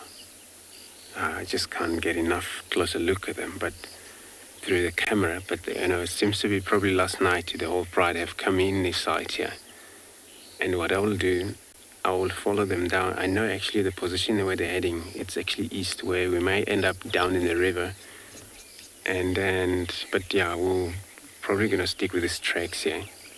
And then the other guys as well, they're going to be coming to help check on a few roads, assist each other if we can able to pick up this pride.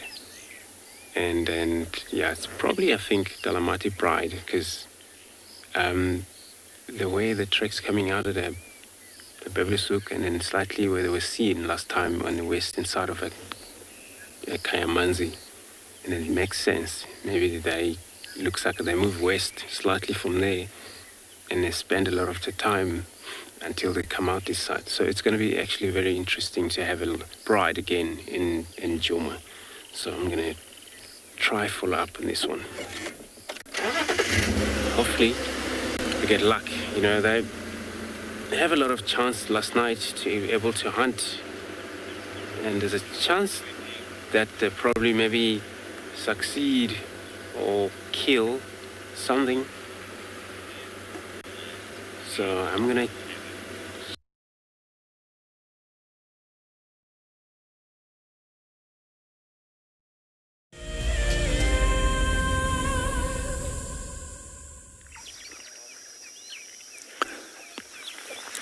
Good morning and welcome back to Tswalu. We just left our batty at Fox's a short while ago. Unfortunately, the pups have gone down and their parents have gone to rest in the shade. So as we drove a little bit further in search of more animals, we've located these incredibly big fields of yellow flowers. These are known as tribulus species. In Afrikaans, we quite often refer to them as a duiveltjie or dubbeltjie, and the reason why we call them a duiveltjie is because their head looks like a little devil because of the seeds of these plants. And most South African children who love walking barefoot all know how easily these seeds will get stuck in your feet. So these plants often grow in disturbed areas where they know that game species will often pass. And their strategy is that the thorn or little seed will then get stuck into the foot and be crushed to pieces, and that way they will be distributed. So these plants often will cover large areas that has been disturbed, as we have already mentioned. We often refer to these plant species as pioneer species. These pioneers will actually better the conditions for other plants to grow within this area by creating shade, as well as increasing the moisture level, as well as adding nutrients back into the soil. Eventually, we'll have a community of plants that will enter the area, which is referred to as a subclimax community, whose function is very similar to that of the pioneer plant species. Eventually, this will be replaced by a climax plant community. Sometimes these plant succession stages, depending on the vegetation types, can take anywhere between 30 and 90 years. So the name tribulus, which is applied to this species, refers to an ancient Roman weapon that was used in the prevention or to prevent troops on horses as well as elephants to advance into areas. So up to 2,000 years ago, species like elephants were often used in battle. The weapon that they used literally had 4 spikes that resembles that of a seed of the dubbeltjie. One of the famous uses of elephants was actually to try and conquer Rome, which was unsuccessful, and that happened roughly some 200 years before Christ. When Hannibal tried to bring a group of some 40 elephants over the over the Alps to invade Rome.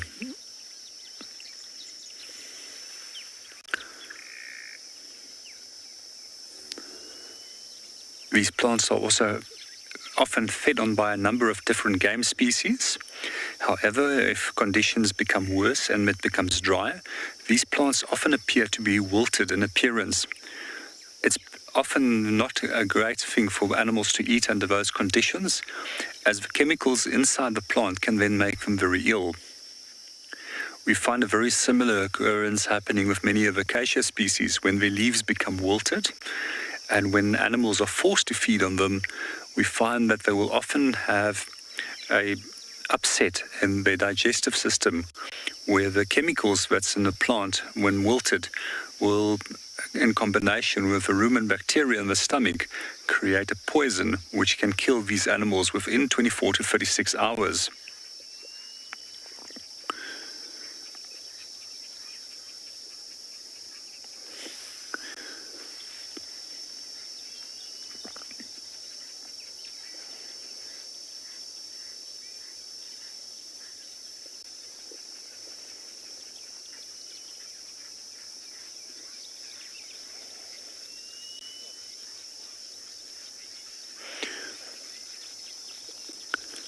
Yes, Siggy, they're definitely beautiful, and it really just adds to the beauty of the Kalahari, especially after the rain, when we start seeing a number of different plant species starting to flower en masse. I've personally never have seen so many of these tribulus as flowers in the Kalahari.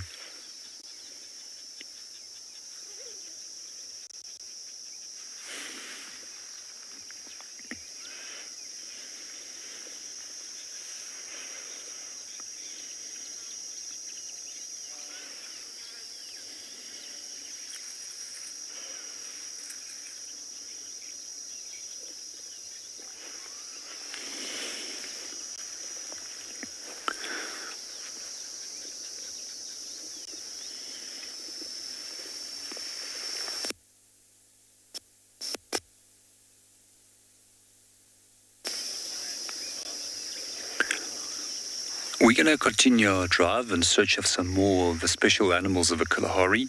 But in the meanwhile, we take you back to MARNA, who is still with the white lion and Ngala.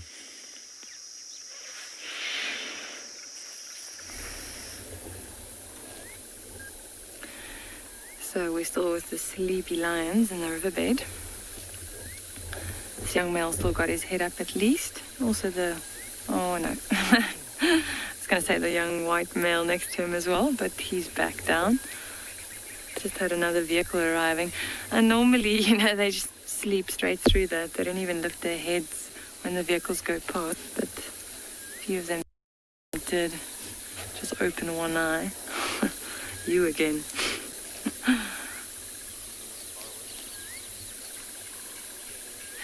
PK, can we go over to this? Stay here on the left. Just one of the youngest is there. Yeah. Just want to have a look at the spots.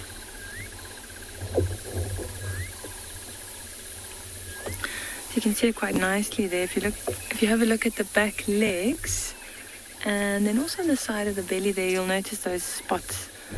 Now, if you've seen lion cubs before, which I'm sure most of you have, either on screen or maybe in real life, you'll know that they really spot you when they're young. So it helps them blend in when they're really small, and the moms hide them in a den site somewhere. And as they age, those spots will disappear. You can see the spots all along the back legs. And normally they'll hide them in a very thick bush.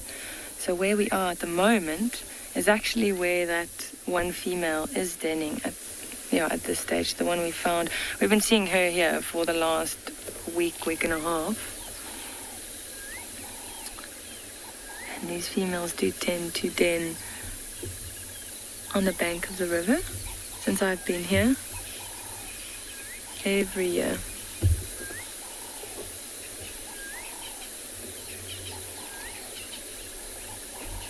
Few more have their heads up now. If you look at that female that's got her head up right in the middle of the screen there, you'll notice she's still quite young, and the way we can tell by looking at that nose. So notice how pink that nose is. So the younger animals, the younger cats, leopards are the same. They normally have a pink nose when they're young, and then as they age, they turn black. So you can see her nose there. Still got that pink tinge in the middle. Oof, look at those long teeth.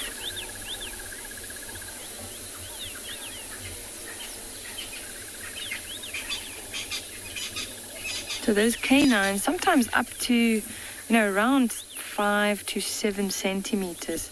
Like if you look at the adults, they're like the more mature animals. And very important for when they're hunting and bringing down their prey, biting into the spinal column or the neck, for the grip, trying to get the animal down. Back. So very, very important. We've actually been seeing the 2 lead lionesses in this pride. Their canines are starting to wear down. I was checking the other day, the ones, I think it's on her right side, the whole canine is gone, and the other side it's completely blunt. So once that starts happening, they deteriorate quite quickly. So we'll see what happens.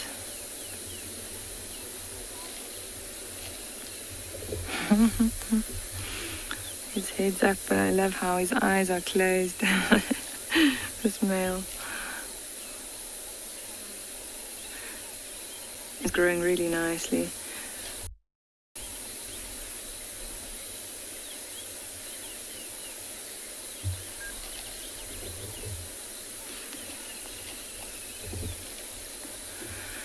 Henry's asking, why do lions have black gums? Henry, I have absolutely no idea. I really have no idea. If anyone knows, please, please send thoughts. Yeah, I have no idea why they have the black gums.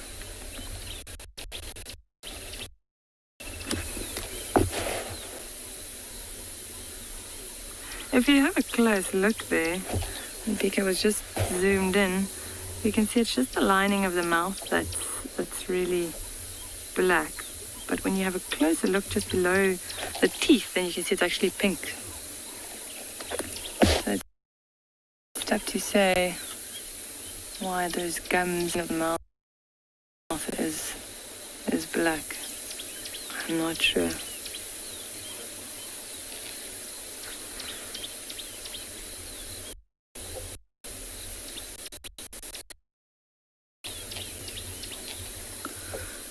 Female in the background looks like she's starting to groom herself there. She's yawning as well, so it might mean that she might get up.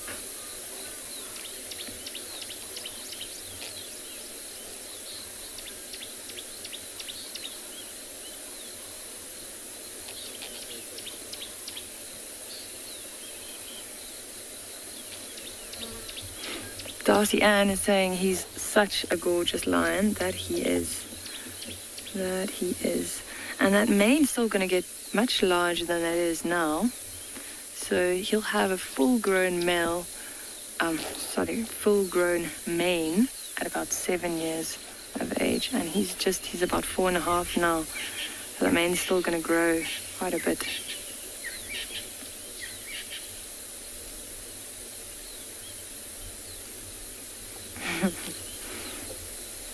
Giving us his side profile there.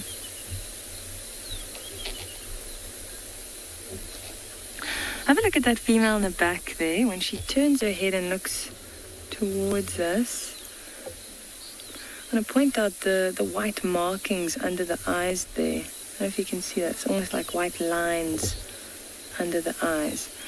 So some people say that, that helps see a bit better at night. So you can imagine the white color reflecting light into their eyes when they're up and walking around hunting at night. And seeing as they're mostly nocturnal, that must help. There we go, greeting the Ross male. Where are you going?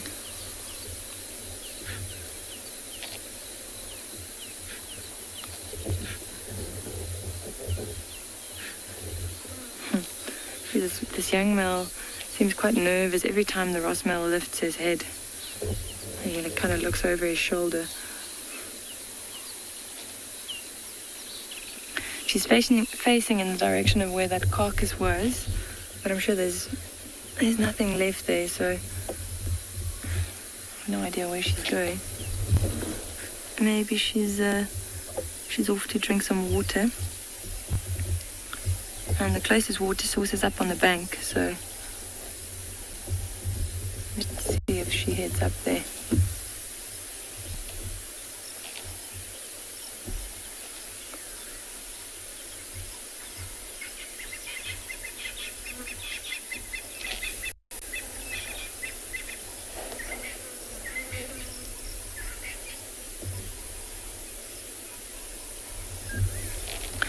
Michael's asking why the Birmingham Pride has been so consistently successful. Michael, I think it's a combination of things. It's this area is really nice. They've got quite a large territory here, and the game in this area is also quite prolific. So, with there being lots of food, the lions will thrive. So because of that, they've been able to breed very successfully. They've been able to raise a lot of cubs. So we've got a nice big pride. And with all these lions here, they're able to take on quite large prey as well, like buffalo or zebras and wildebeest.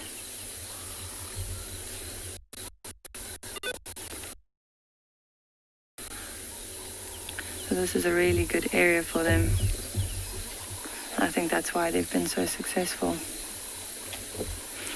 I really think these Ross males have lucked out. I've said this a few times before, where they're definitely not the largest males I've seen, but these females are, they're very strong, big, muscular females, and the Birmingham Pride, they're known to have these large females, and so it's a very strong pride.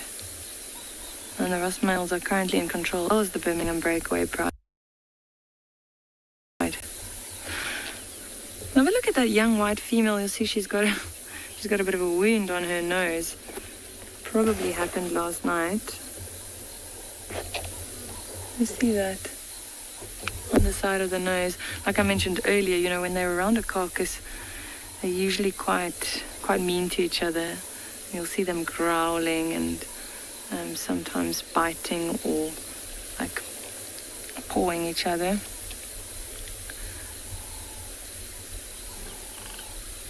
And then you'll find that they have these new nicks and cuts on the faces or the necks or the ears.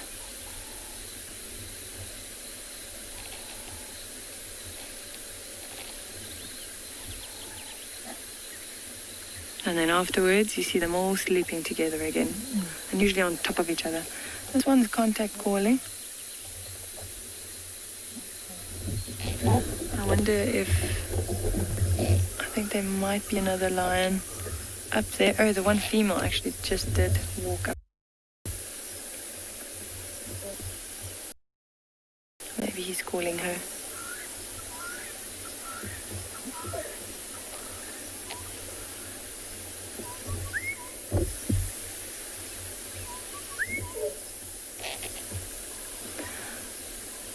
The nice thing about the rainy season, there's water everywhere, so small puddles all over the bush. Whereas if it was winter, they'd have to go quite a distance to get water.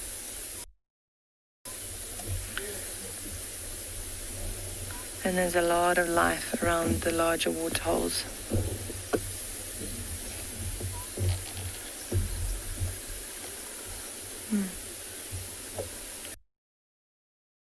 Bunch of them with gashes on their faces after last night's meal.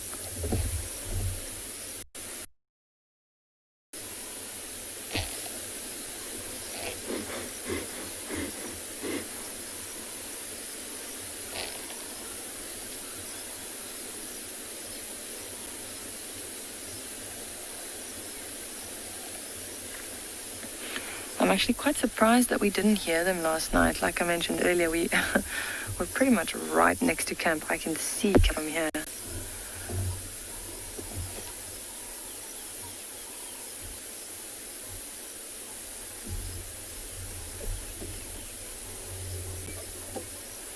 And we're very lucky that they're in the riverbed. We've got such a nice view of them. They could have very easily just been in the thicket on the bank.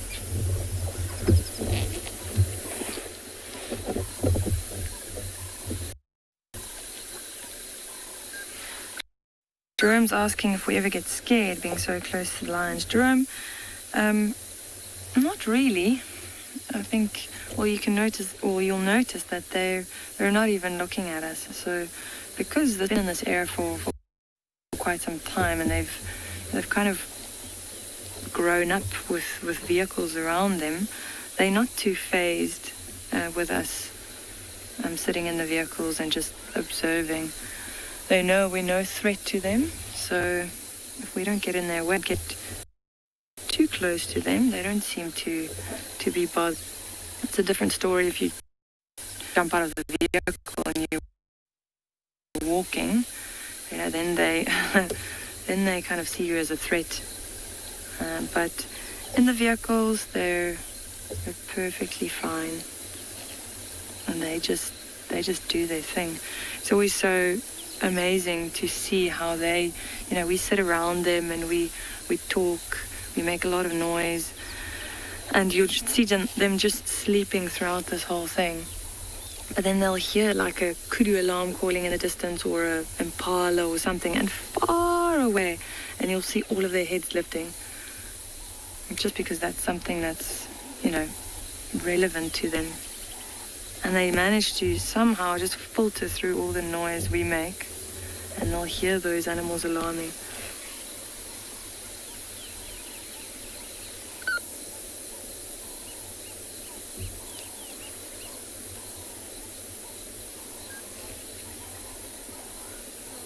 All right, we're gonna send you over to Tswalu and see what they have for you.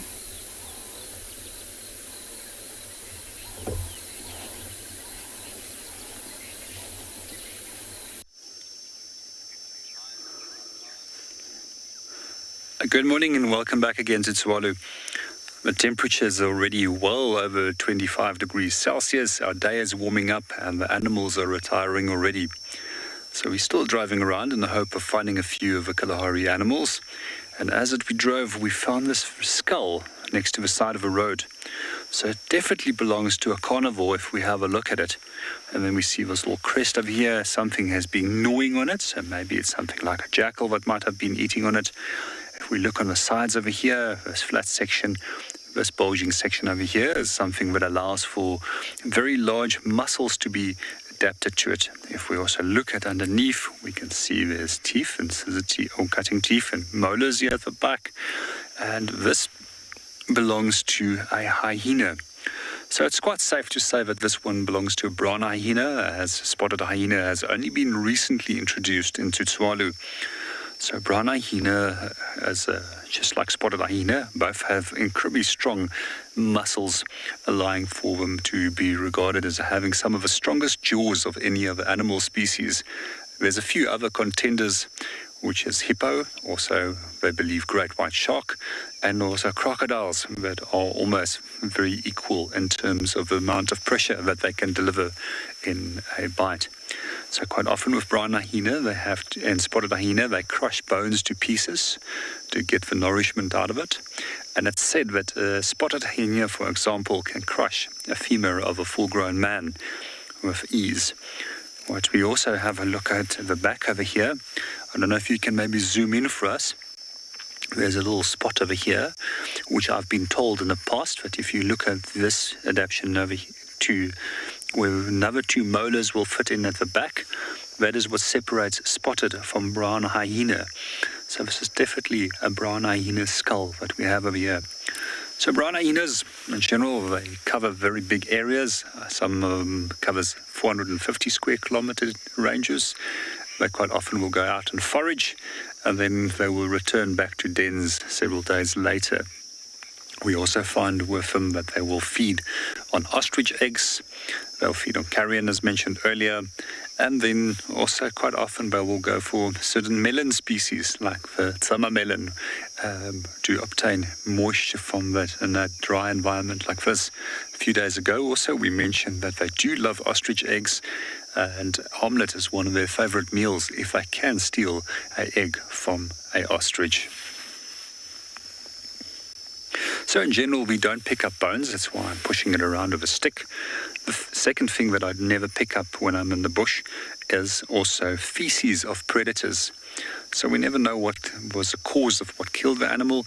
And secondly, with the predator feces, they actually contain a host of viruses and bacteria that our bodies don't have any defense against. I'm just going to push it over again. Just turn it around. You'll be able to see again the eye socket over here, and once again that large area where those muscles will adapt, allowing for the very strong jaws to break open bones. Another feature that you also see with hyenas, very large forequarters and very sloped back, which is an adaptation for running, but they also need strong forequarters to pick up pieces of carrion and run away with that and move into areas of safety to avoid any conflict with other predators. I've once watched the drag marks of a brown hyena that dragged a half impala carcass probably for 5 or 6 kilometers back to an area. Then the other interesting one that I found a few years ago was on the Nwanetsi River in the Kruger National Park, where we located a lion that was killed by another group of lions. Half of that lion carcass was dragged over 8 kilometers in distance over the rocky Lebow Mountains back to an area where they fed on it.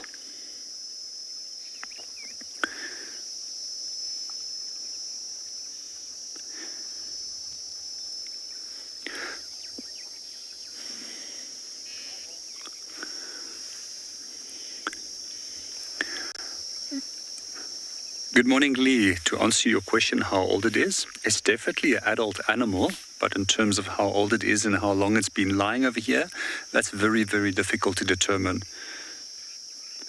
Quite often we find that skulls and bones can remain in areas for a very long time.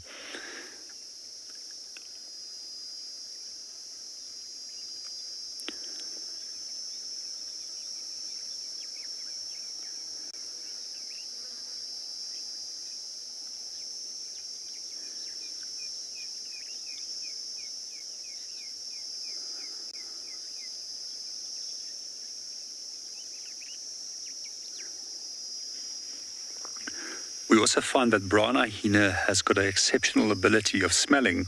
So in areas like this, where food can be incredibly scarce, it is believed that they can smell carrion up to 14 kilometers on the downwind side.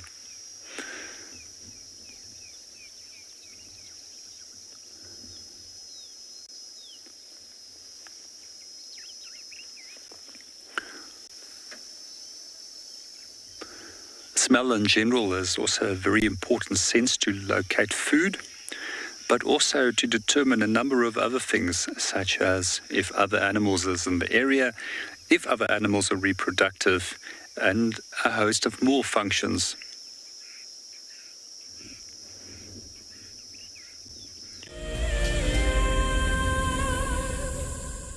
This is Rusty. He's my favorite vehicle and we've been through all the good times here in the bush. Now, if you feel a connection to Djuma Game Reserve like I do, then we have a fantastic opportunity for you. You can have your name engraved on a brushed metal plaque just like this one, and we will attach it to Rusty so you can always be with us on safari in spirit. We will even send you a digital photograph once your plaque is mounted on Rusty. Spaces are limited, so grab your spot now. Goodness, look at its wobbly legs. Oh, I don't believe it. I can't believe we've actually seen it. Oh my goodness. Oh, careful, careful, careful. Oh no. Oh, it's okay, little one. Okay. Expect the unexpected here on WildEarth daily. Hello everyone, I am Yapi and I am a safari guide at andBeyond Ngala.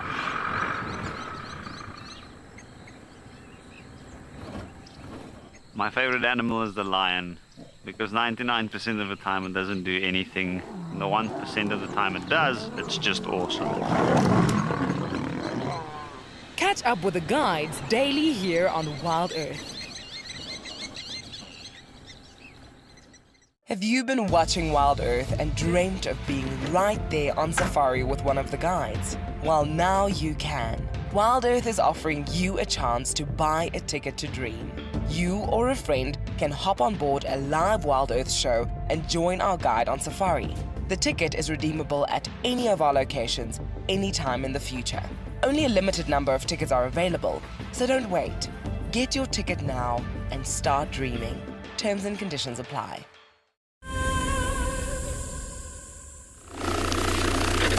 Welcome back. We're actually looking through these open plains here, seeing if there's any sign of cheetah or maybe even white rhino around here. And I've just come across, let me just position a little bit better, this little interesting tree on my left.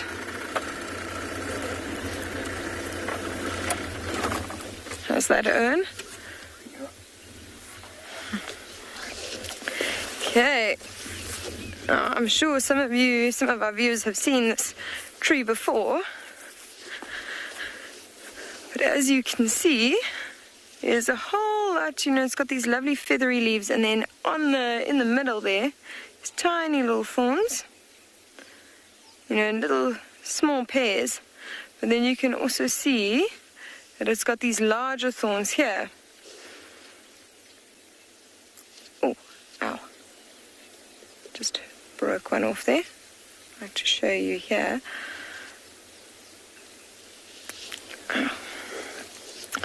So if you have a look here, these are very large, sort of swollen thorns. And if you have a look even closer, you can see these tiny little holes in these thorns. And that's actually caused by an ant called the slender ant. Now this ant comes along, it's a mutualistic relationship with this tree, and it actually releases a pheromone and causes these thorns to swell up.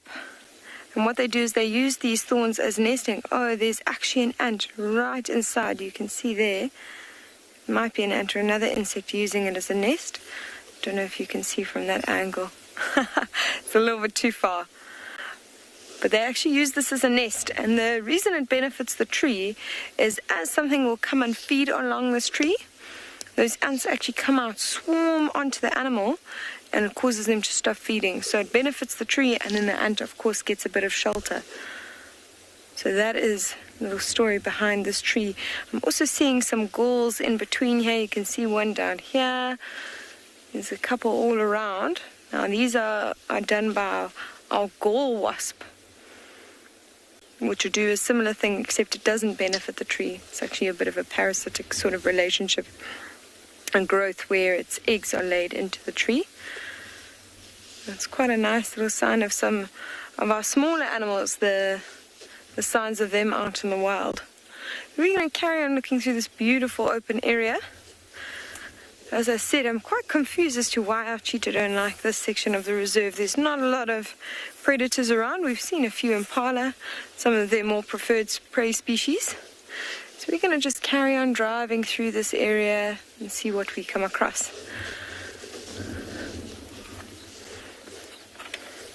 In the meantime, we're going to send you over to Tswalu and see what they've managed to find for you over that side.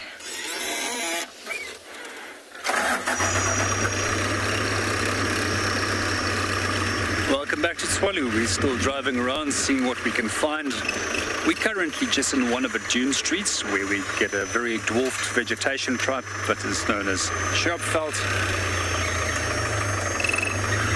There's quite often areas where we can find larger bird species as curry bustard and a number of other game species. So often we do find eland around here, which is one of the other species which we're keeping our eyes open for.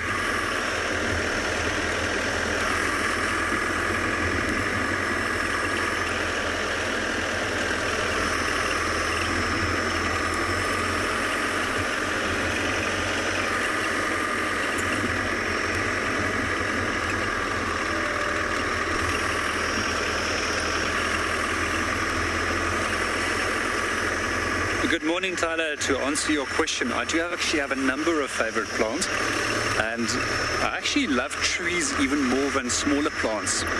So definitely if I'm in the eastern half of South Africa, the marula is one of my favorites. If I'm in forested environments, it's definitely our national tree, which is a yellowwood. And if I'm in the arid western half of South Africa, it's definitely the camel thorn acacia. But when it comes to small little flowers, the poison bulb that we found a few days ago on one of the show, and also the spider lily, that's known as the aandblommetjie, is one of my other favorite flowers.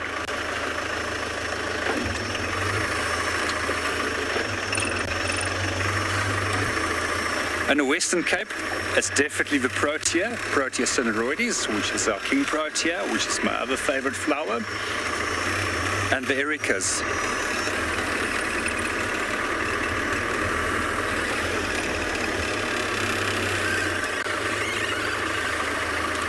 Just be careful of here. Quite a few acacia melliferas. Not a very nice plant to get stuck in, so it's quite polite of us as guides to always warn our guests that there's overhanging branches. If you look closer over here, with this acacia, it's got thorns that are downward curved, and they're incredibly sharp. Just let me get my fingers off there before I get stuck. And this is what I'm always amazed with, is that giraffe will come and strip the leaves off of these little branches without having their tongues injured. And as mentioned yesterday, they've got a very special coating of saliva that just deflects these thorns off their tongue. In recent years, they've actually studied that saliva, and they're actually trying to see if they can produce it, as it's a water-based lubricant, which is way more environmentally friendly than oils.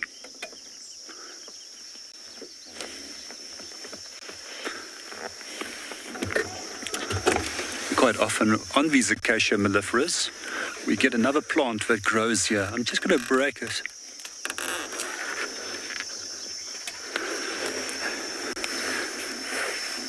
Good morning, Laura. With regards to your question on medicinal plants, there's a lot of the trees that actually have medicinal purposes, and I will be pointing out quite a few more of these over the next few days.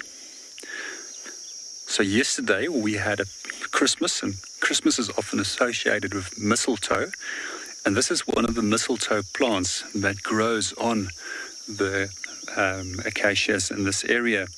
So what I find particularly interesting is the Afrikaans name, which is birdlime, of full end in Afrikaans, if you translate it to English, birdlime. And this plant is often used by indigenous people right through Southern Africa to catch birds. And simply what they do is they chew on a larger piece of a stem, and what they will do then is that they will make a sticky paste from there, which they rub onto a branch, and then they tie a small little grasshopper next to that spot, and birds will be attracted to the grasshopper and then get stuck onto that sticky paste. One of the other things I find particularly interesting is that the fruits of these mistletoes are often consumed by bird species such as barbets, and within this area it's the acacia pied barbet. And these barbets will feed on the fruit, and once that sticky fruit has been stuck to its bill, once it's eaten the outer layer of the fruit, it has to get rid of it.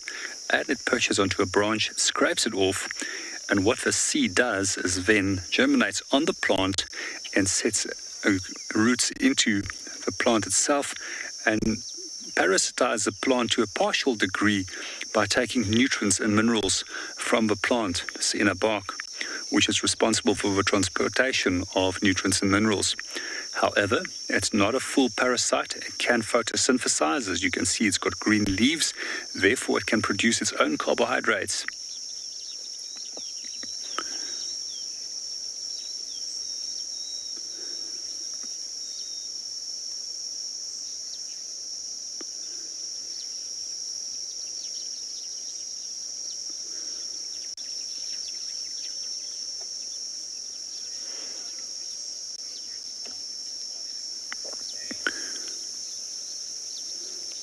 Zave, that's a difficult question to answer, but I would presume that it's one of the euphorbia species, or most likely the Bushman poison bulb, which I showed a few days ago on one of the shows.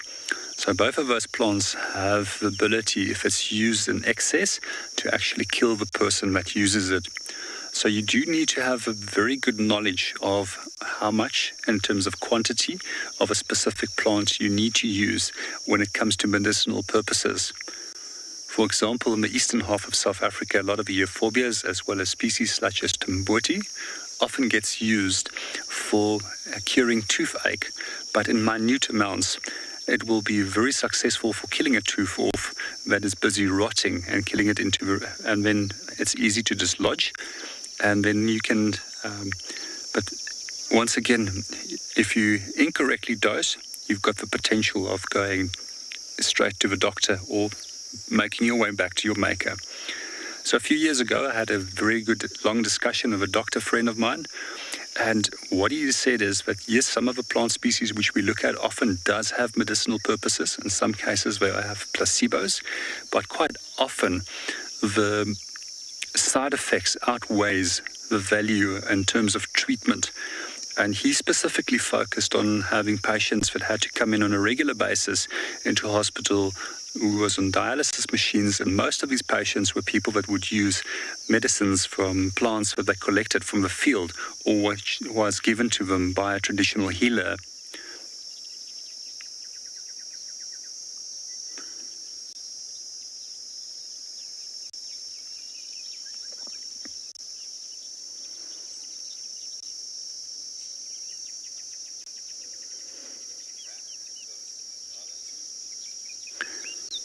We're going to continue our drive from here, and meanwhile we're handing you back to MARNA.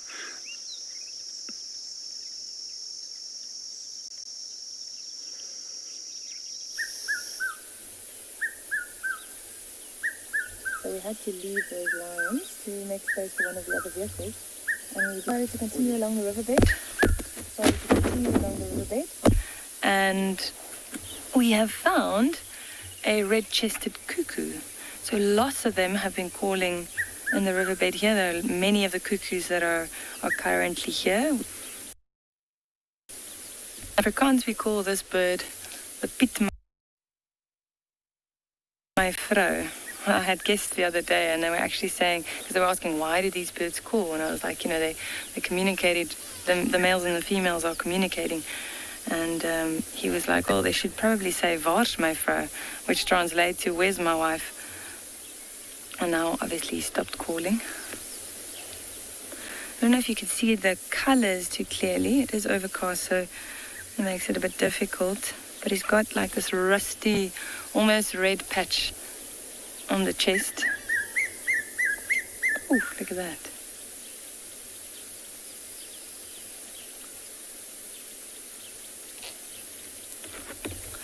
And now these cuckoos are brood parasites, so they have no parental duties.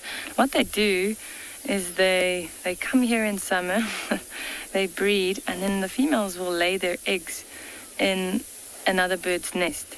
So all of them have different hosts, and these red-chested cuckoos, they often go for the robin chats and also the thrushes. Now they'll lay their eggs in their nest, and then that chick will eventually, they'll all hatch.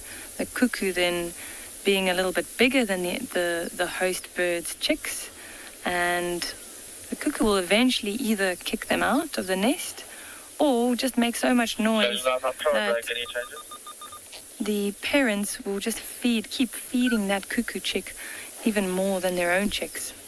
And I've seen these pictures of like this massive cuckoo chick and a small little robin chat, it's gone. All right, continue down the riverbed. We're still looking for that leopard. No signs yet. We're going to send you over to Lauren with some hippos at Djuma.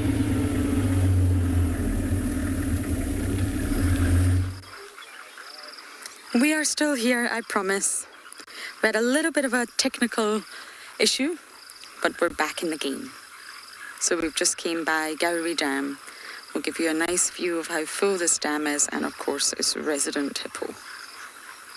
Probably loving the fact that his dam is getting bigger and bigger with each rain. Now, I didn't have any luck with leopards, but Andrew actually found lions. So we're going to go to the Talamatis, all thanks to him. But unfortunately, he's also having a bit of a technical difficulty and he's not able to go there, but we will. I believe they're not doing very much, but we're still going. Oh, we've got the ducks over here. Simon, do you see? I think it's the white face just on the embankment there. They just landed. Do you see the pair of them? Yes, well done.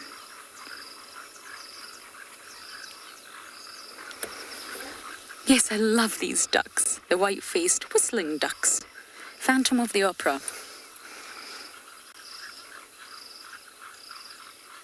I used to love Phantom of the Opera.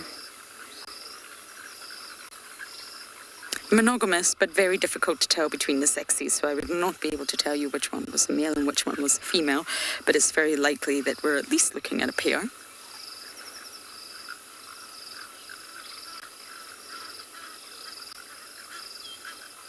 Aren't they just stunning?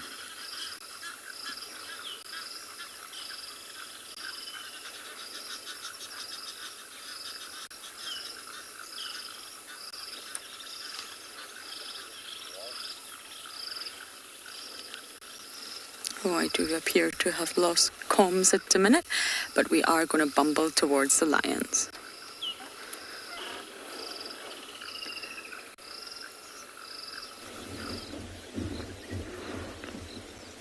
Welcome back. So as you can see, we have found some beautiful young giraffe. They are standing so gorgeously for us, giving us a little bit of show. I always find them to be really intriguing animals to sit and watch. There's some animals that are always just doing something interesting, and giraffe is certainly one of them.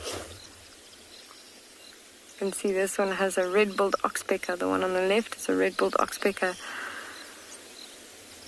calling. You can hear that trill sound.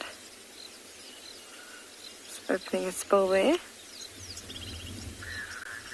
And that is a very significant sound to listen out for in the bush. As you can see there, this one on the right has a huge wound on its front left leg. Oh, it's actually busy gushing with blood.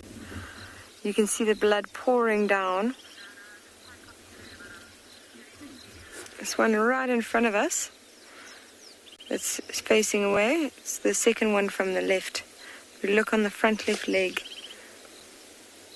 it's busy gushing with blood there. It's wagging its tail. You got it.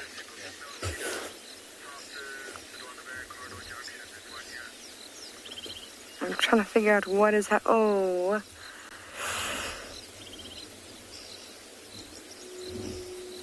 Just trying to figure out what might have caused that. You know, it is a huge gash. It's gone quite far down into the skin there. You can see there's actually like a big strip of flesh that's gone away. You can see even a bit of the blood's gone onto the leg on the right hand side. I'm just trying to see if there's any other marks around it. I did see a giraffe with a similar wound the other day. I'm wondering it must be the same one, but this does look very fresh. I mean, the amount of blood that's pouring out should have scabbed over and started healing by now. And I do think it is actually from a predator, because if we look just to the left, there are some sort of scar-like marks that look a bit like claws.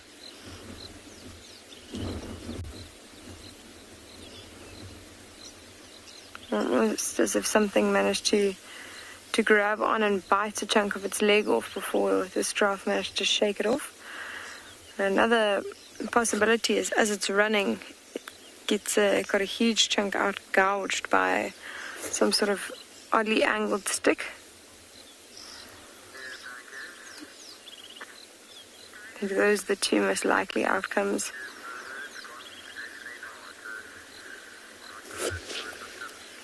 It looks incredibly painful. We had a question yesterday about an oxpecker being, sometimes it can be a parasitic relationship, so this is certainly something that a wound that an oxpecker would try and prevent from healing. As it started scabbing over, it would pick off that scab to feed in the fresh blood below.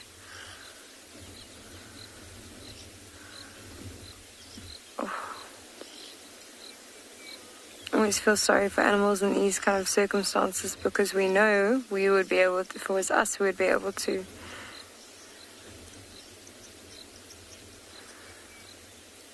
LT. I mean, it could, but if we have a look, this is a female. So if you look at the top of the ossicones, they're very thin. It's got very pointed, brush-like features.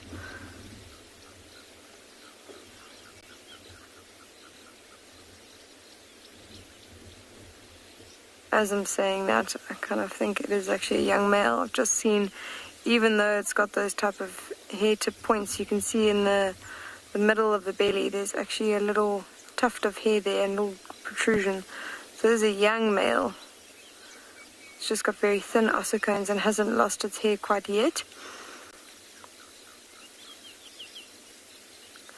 But it's very unlikely to have had a proper fight yet. So normally, in any other circumstance, if it was a fully grown male, it could have certainly been a wound from another giraffe. You know, they do have very hard ossicones.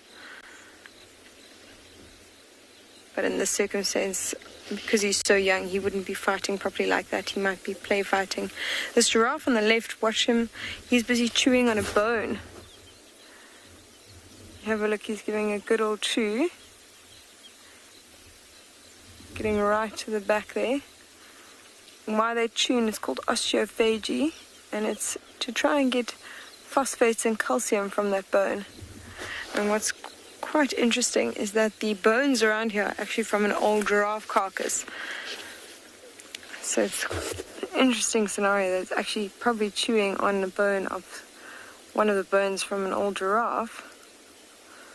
We might actually see that drop the bone just now if we stay on him. On her, sorry.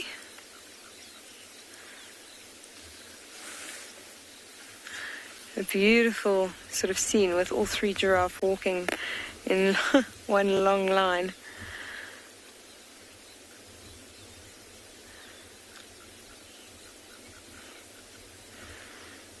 You can imagine it's difficult to actually get that bone around the back of the mouth there. There's such a long tongue in there, and also must be quite a big bone, so not easy to maneuver for them to be able to chew and try and suck out the nutrients there.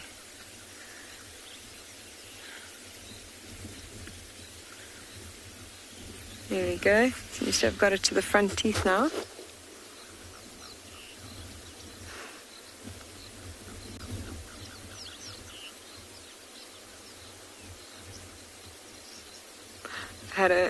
Heard a very funny story about a guest who came onto one of the reserves, and the first time they saw the giraffe and they were quite close to them, they asked their guide, surely these giraffes must be carnivorous. You know, they are such big animals, they can't survive on just grass and leaves. And the guide assured them, no, they are herbivores. They feed on, little bushes and leaves. And it took a while to convince the guests. Eventually they said, okay, all right, they're herbivores. And as they turned the next corner, they saw a giraffe with a huge bone sticking out of its mouth.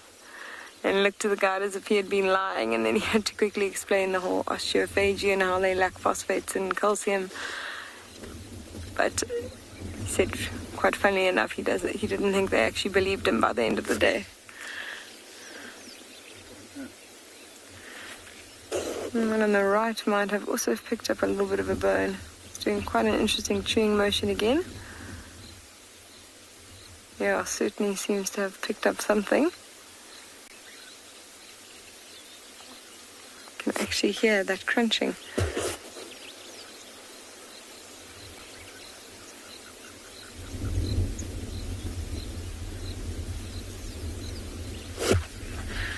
Unusual to hear giraffes crunching away.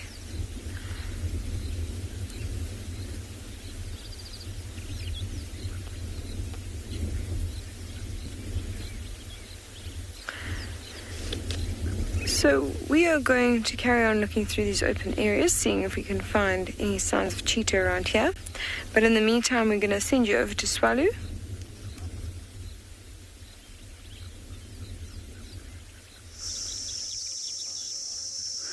Welcome back to Tswalu. So as we were driving, we found another plant, and as we are already discussing a number of medicinal plants this morning and practical uses of plants, we thought we'll bring one more in. And the plant that we have over here is known as a devil's fawn or a boot protector. I'm just going to point out some of the seeds for you over here. Here's some of the old seeds. I'm not sure if you can actually see that it's got two little horns on the top, hence the name devil's fawn.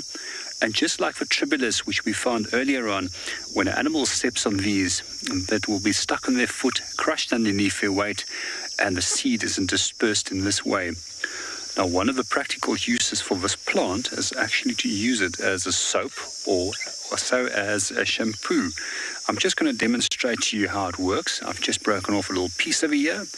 And what you start doing is you crush this in your hands, you add water, and it creates a very slimy texture, which you can now use to wash yourself. It's also quite often used in rural areas by people who farm of cattle. When cattle does go into labour, that they will actually lubricate the birth canal with this to actually let the calf come out more easily. However, you can see we've got a lovely soapy mass or mess at this moment. I'm just going to wash these off, and then we're going to continue on our drive and see what we can find.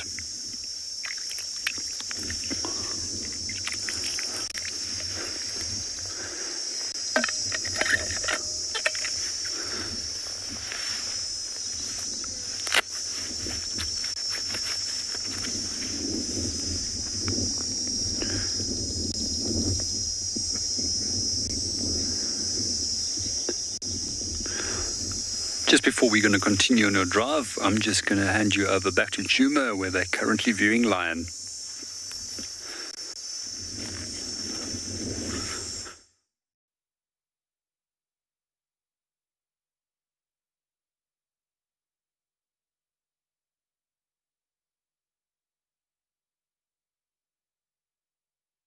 Count.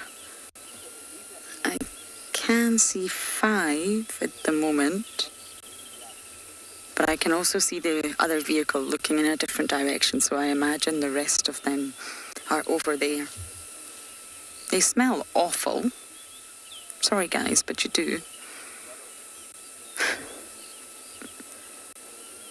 And with the Talamatis, there's 5 adult lionesses and 9 sub-adults, ranging from between 1.5 years to 2 years. And 6 of them are female, 3 of them are male. So I'm sure some of you know that, but for those of you who maybe haven't came across the Talamatis before, that's the sort of dynamics. They're actually a really wonderful pride. I miss seeing the Nkohumas so much, oh, so much. But I do believe we're lucky to also have the Talamatis in the area.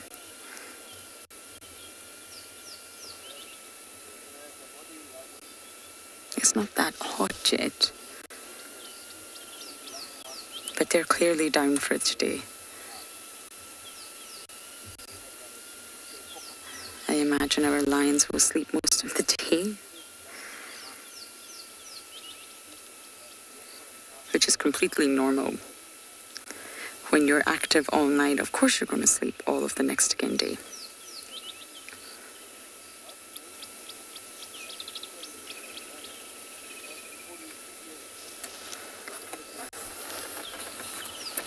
I've got blue eye there, sorry. My monitor is bleached out in the sun. This is sort of the Talamati version of purple eye.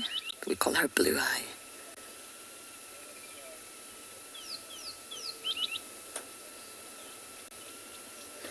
You've got flies in your mouth, dearest. It's a lovely little source of protein for you.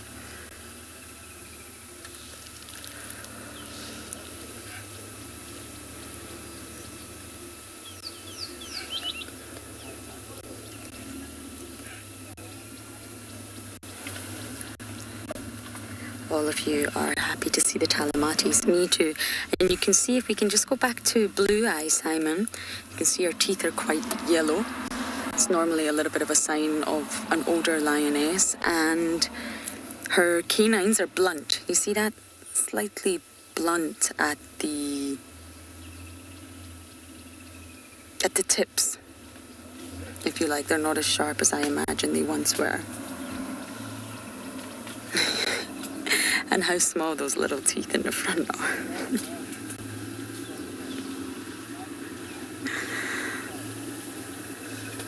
They're very small.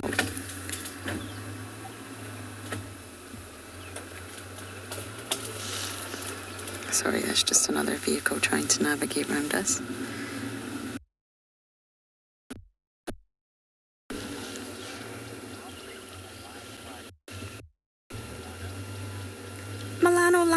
Can get quite lots of cubs, but generally the lionesses will stay with the pride, and the males will disperse. They'll go off on their own for a little while. And of course, the older ones will eventually get to an age where they will unfortunately pass on. So it's a constantly sort of dynamic, moving thing, pride. But generally speaking, once they get too big, then it becomes completely unsustainable. And it's too many mouths to feed, too many bodies to defend, just generally too big. So they will separate. And they can actually split and have breakaway prides, which is exactly what happened with the Nkuhumas and the Talamatis, believe it or not, a long time ago. And some lionesses will go join the breakaway pride. So for a while, it's said that the lionesses, the two sort of kinship groups, can stay in contact. But over the years, with all the newcomers and all the influx of cubs, that will of course change.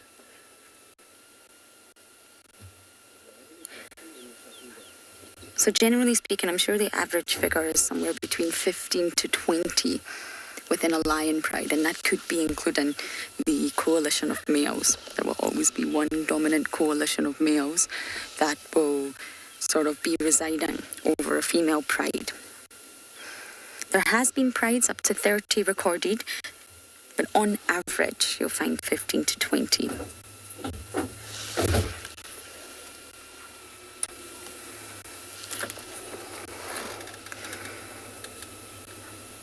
It's also quite area dependent. In different environments across the world, different habitats, you'll find different dynamics with lion prides. Okay, I'm going to try and see if I can reposition to see the rest of the pride. And we're going to send you guys across to some elephants.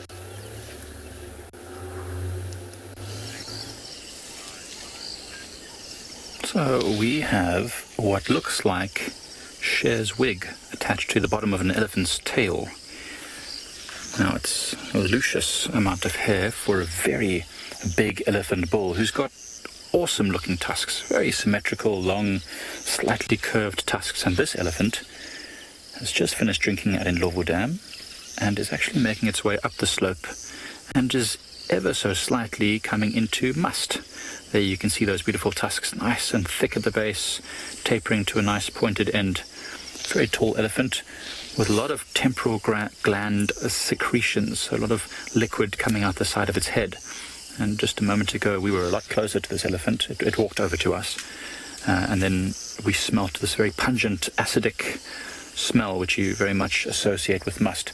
Now, obviously, turning its bum to us, feeding amongst this fallen tree on all the soft grasses that are there. But yes, we gave it a bit of space. We moved away a little bit, just because when they are in must, elephants can be somewhat unpredictable. Remember, they can have more than 70 times more testosterone in their body than normal, sometimes over 100 times more testosterone. So it means they're very quick to act aggressively if they feel in any way threatened. So we gave it a bit of space to make sure that it doesn't feel cornered or trapped by us in any way.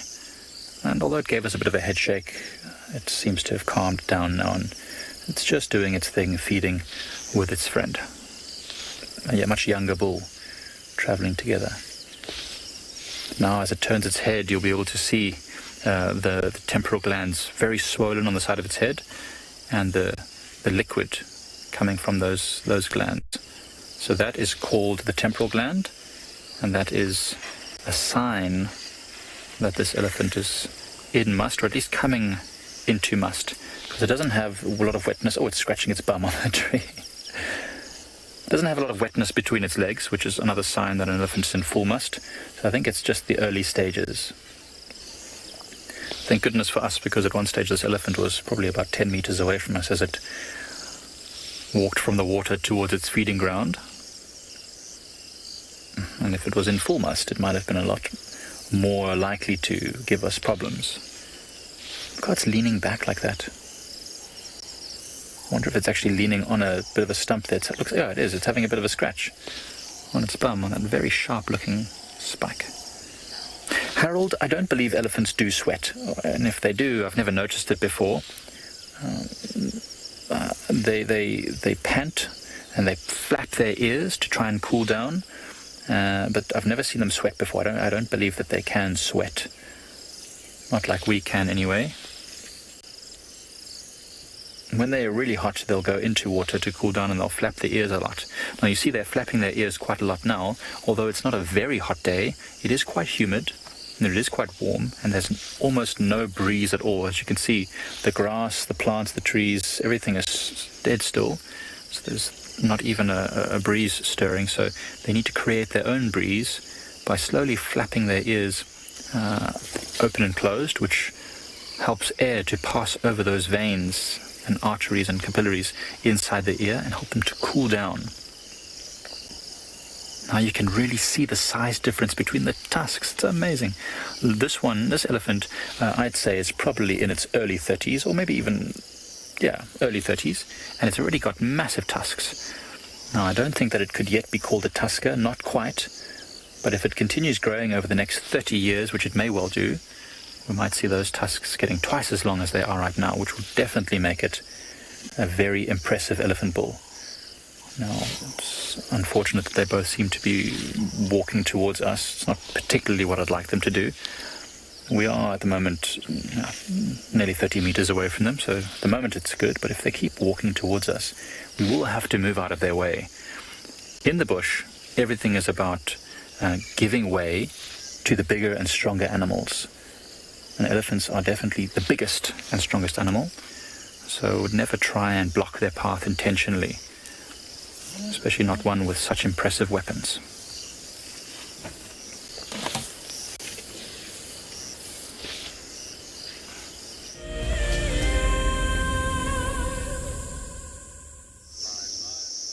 Welcome back to Tswalu. We just had a quick little stop and we're going to hop out of a vehicle for a short while, quickly go and look at some tracks. But in the meanwhile, we have our camera panned on one of the dunes running from north to south.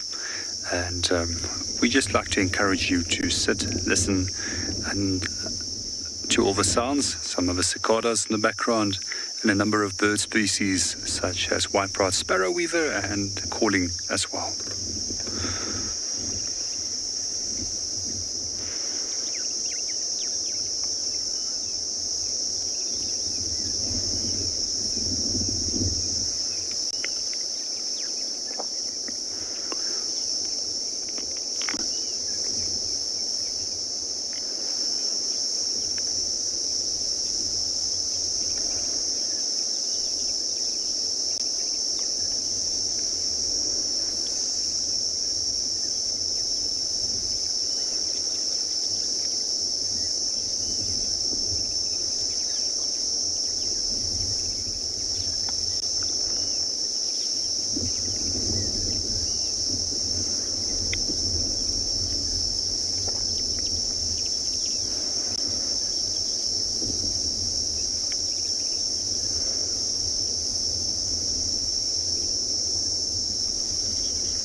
We've managed to reposition a little bit to get a better look at our sleepy lions. Now, we touched on yesterday how lions are part of the genus Panthera. And Panthera is basically your big cats. And let me see if I can get this right. I used to have them memorized. Lion is Panthera leo, and you find them in Africa and Asia. Leopard is Panthera pardus. Again, Africa and Asia. Jaguar is Panthera onca. You find them in Latin America, South America. Tiger is Panthera tigris, found in Asia. And snow leopard, Panthera unica. I think that's the one I always forget. But basically, they're very closely related. And I got asked a really interesting question yesterday about them interbreeding. So I thought we could just go into that. So when you're classifying an animal, you always start off with the kingdom. The kingdom's Animalia. All animals in the animal kingdom belong to Animalia. And then you break it down into phylums. And the phylums that we're looking at right now would be Chordata. And that's because they have a backbone. Then from phylum, it breaks into class, order, family, then genus. And genus is what Panthera is. And what that tells you, that all the Panthera cats are closely related. So can they interbreed? Biologically, yes. They can. I got asked yesterday about a leopard and a jaguar interbreeding. And it's highly unlikely, well, it's actually impossible. In the wild, they will ever meet. But at an anatomical level, the male and female genitalia would work. They would be able to breed. And could they successfully produce offspring? Because they're so closely related in Panthera, most likely yes. But at a chromosome level, will this offspring be successful? And most likely not. Most likely interbred species or crossbred species, the males at least will be infertile because it's not supposed to happen. That's sort of evolution putting an end or a stop to it right there. So biologically it's possible, but then most likely the offspring, or at least the males, will be infertile so that they cannot go on to produce. And even if they're not infertile, it won't take many generations before that has to end, that has to stop. It's not right. And these scenarios, when they do happen, it's normally humans at play. It's normally in captivity, humans trying to manipulate situations. A lion will mate with a lion through scent, recognize individuals through scent, through pheromones, through chemicals. When they're in estrus, they'll recognize their own species. They'll recognize their own prides and coalitions. It's highly, highly unlikely you will find two different species wanting to mate. They won't have the same scent.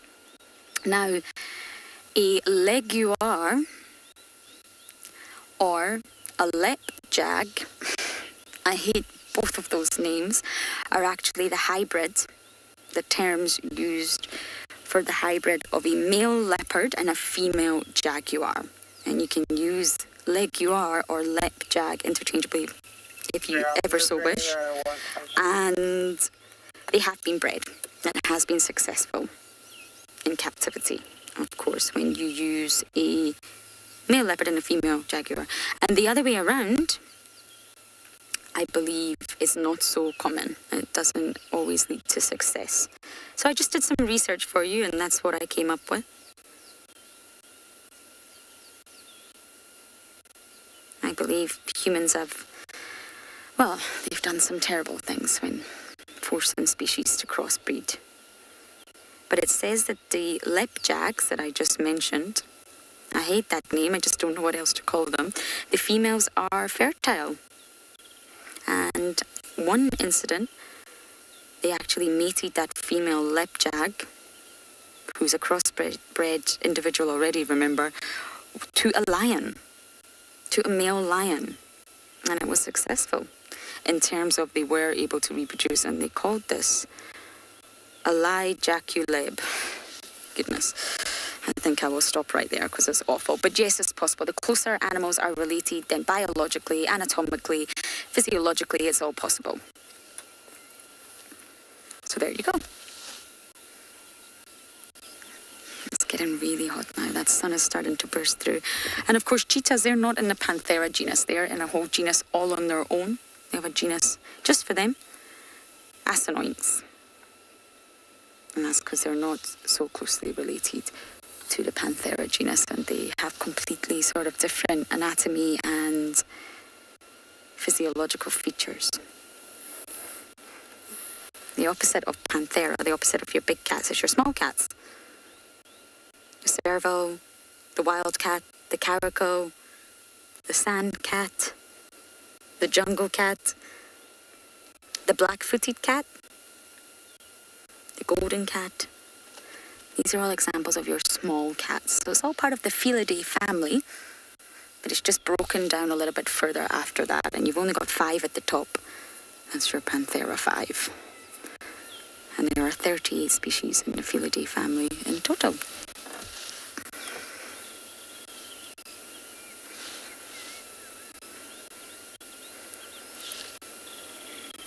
sure the rest of the pride are just up ahead, but we're going to have to maneuver around them. It's never easy when you've got a smorgasbord of lions across the drive that you want to go.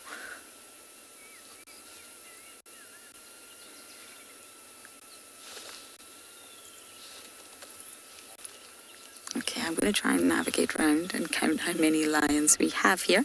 But for now, let's go back down to Tswalu.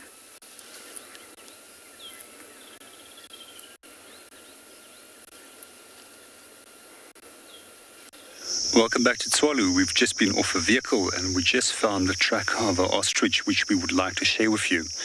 Very odd looking track. If you look over here, the main section of a foot, then a small outer toe that just creates balance.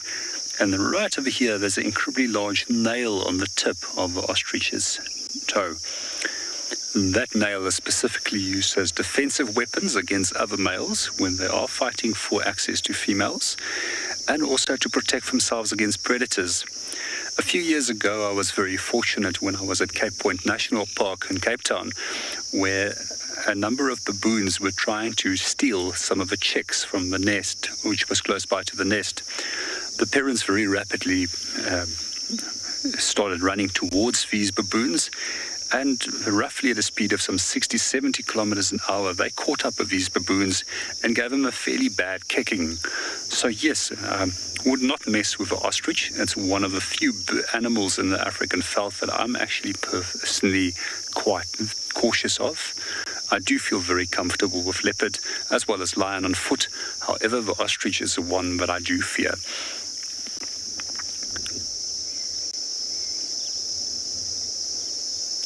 To give you a rough idea, ostrich is the species that we have over here. It's a common ostrich.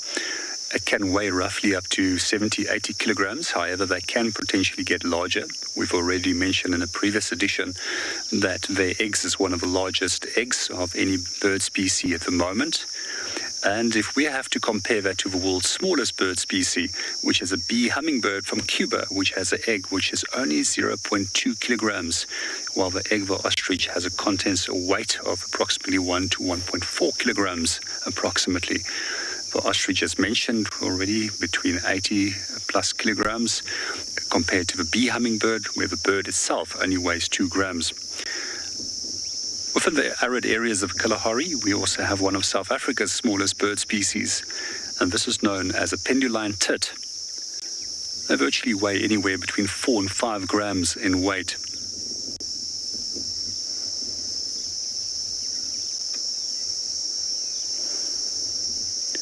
From here, we're going to continue, see if we can actually locate on this ostrich and get a picture of him.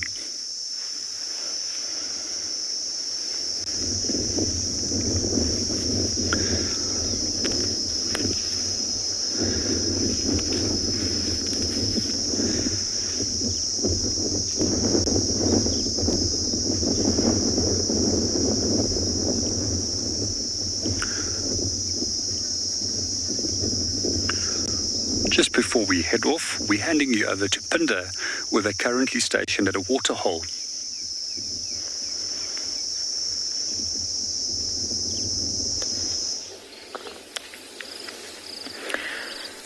So it seems we have had quite a bit of a crocodile morning here at andBeyond Phinda. You can see we found some very baby crocodiles here. You see that there's 2 that are just on the edge of the watering hole. The one just had its mouth open just before we came to look at them. So what they're doing is they're busy sunning themselves out in the open. They are cold-blooded, so they need to get their heat from external sources. Their bodies can't produce heat themselves. And they'll regulate their temperature by opening their mouths and letting a cool breeze blow over out, and one's about to climb in the water. Look at that. It's probably significantly hot now. Caught enough heat, and there goes the other one as well. Unbelievable. You can see that there's 2 in the water now, and the third one going right in there. think there's quite a few of these young crocodile around here. I don't know if you noticed the size difference between those two. The one was quite significantly bigger. And while it will be dependent on what they eat at the moment, so one might have fed a bit more, I also do think there were 2 nests of eggs. There are 2 different crocodiles. I think they both had a whole nest of eggs and these crocodiles were hatched at like a little bit apart. So I think that's also going to account for the size difference.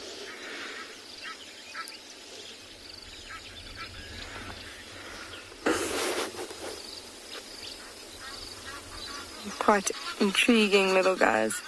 Beautiful colors underneath there.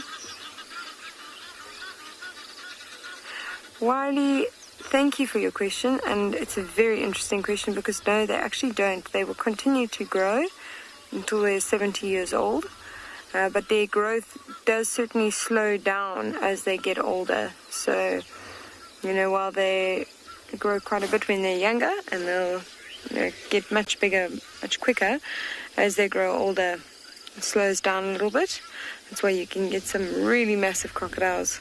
But also it will depend on how much they feed as well.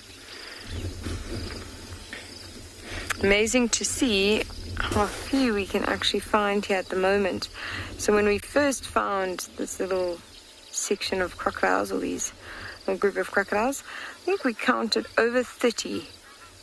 And now you can see there's only a few. I think they are a bit more scattered around this watering hole.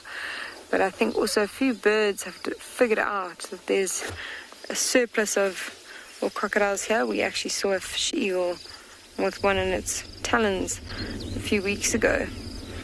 So they've been picking them off one by one. Got a very high mortality, these young crocodiles. The mother will be staying close by them for the first 2 years, though, to try and protect them as much as she can. But even with that, you can see they're still very, very highly preyed upon. Now, if we pan off to our left, we can see we've got a whole lot of birds on the opposite bank there.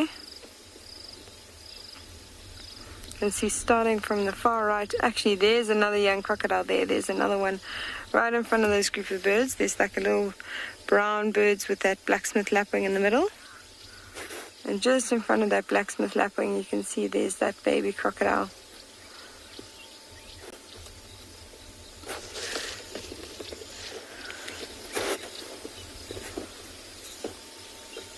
So you've got the blacksmith lapwing, which is the one with a very black front, a little bit of a white head.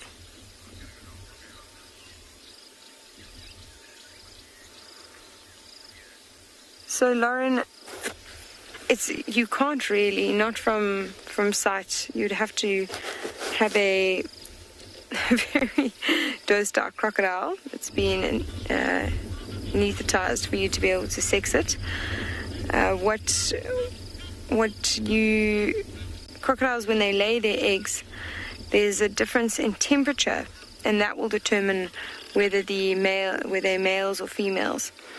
So the eggs that are a bit colder are males, and then the eggs that are a little bit hotter are females. And so basically the depth that those eggs are laid at will change the sex of the crocodiles themselves. But from this angle, there's nothing that we can use to figure out if it was a male or a female. Really good question. I actually see 2 crocodiles on that bank there. But you can see how the birds are not worried about them at all. And it's not only because they're young crocodiles, but also because crocodiles have a relationship with birds when they're outside of water. I'm sure you've seen birds picking off at little bits of meat and stuff in their teeth. And birds will quite happily do that for the crocodiles because they know they won't get eaten outside of the water. And crocodiles, in turn, get their teeth cleaned. So it's like a mutual understanding. So all those brown birds with a beautiful grey stripe along the side of the wings, and then the black barring up and above and below, those are water thickneys. And then we've got 2 white-faced whistling ducks on the left, just in front of that one crocodile on the left. Very white face, very rufous breast.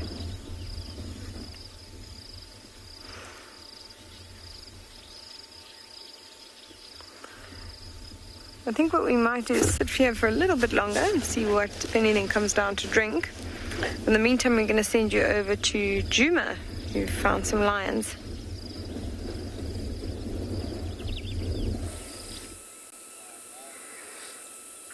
Simon's done a beautiful job of staring in to the eyes of this lioness. Most likely doesn't have any vision in her right eye.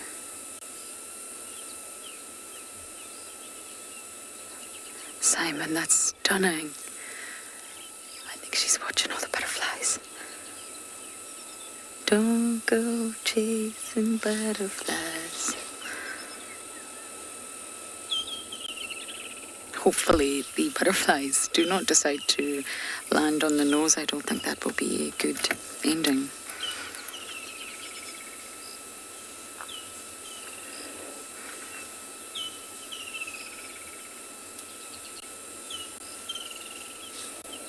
Isn't it beautiful?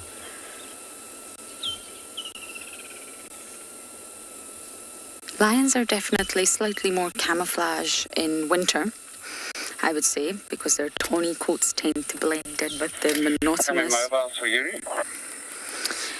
monotonous barren sort of landscape in the real heart of winter. But they still blend in fantastically well in summer, they really do.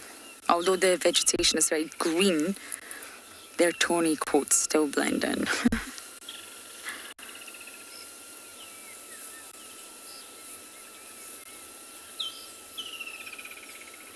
Imagine having such heightened senses that everything catches your attention.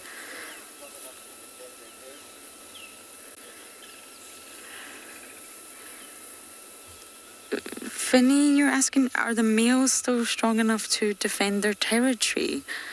I would imagine you're referring to the avocas. Are the avocas still strong enough? Obviously the sub-adults here are not territorial.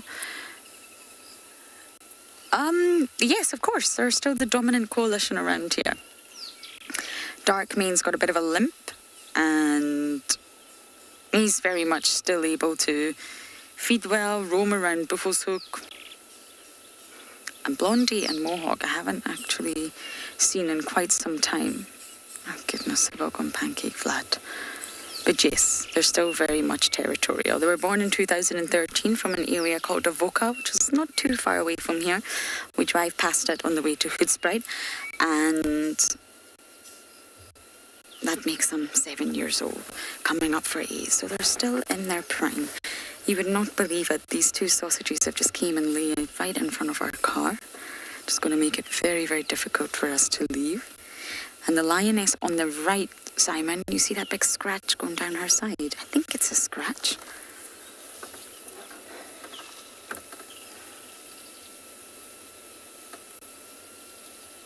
Yes. Actually looks like it's healed, doesn't it? It looks more like a scar than a wound. Oh no, they're all coming in front of the car now.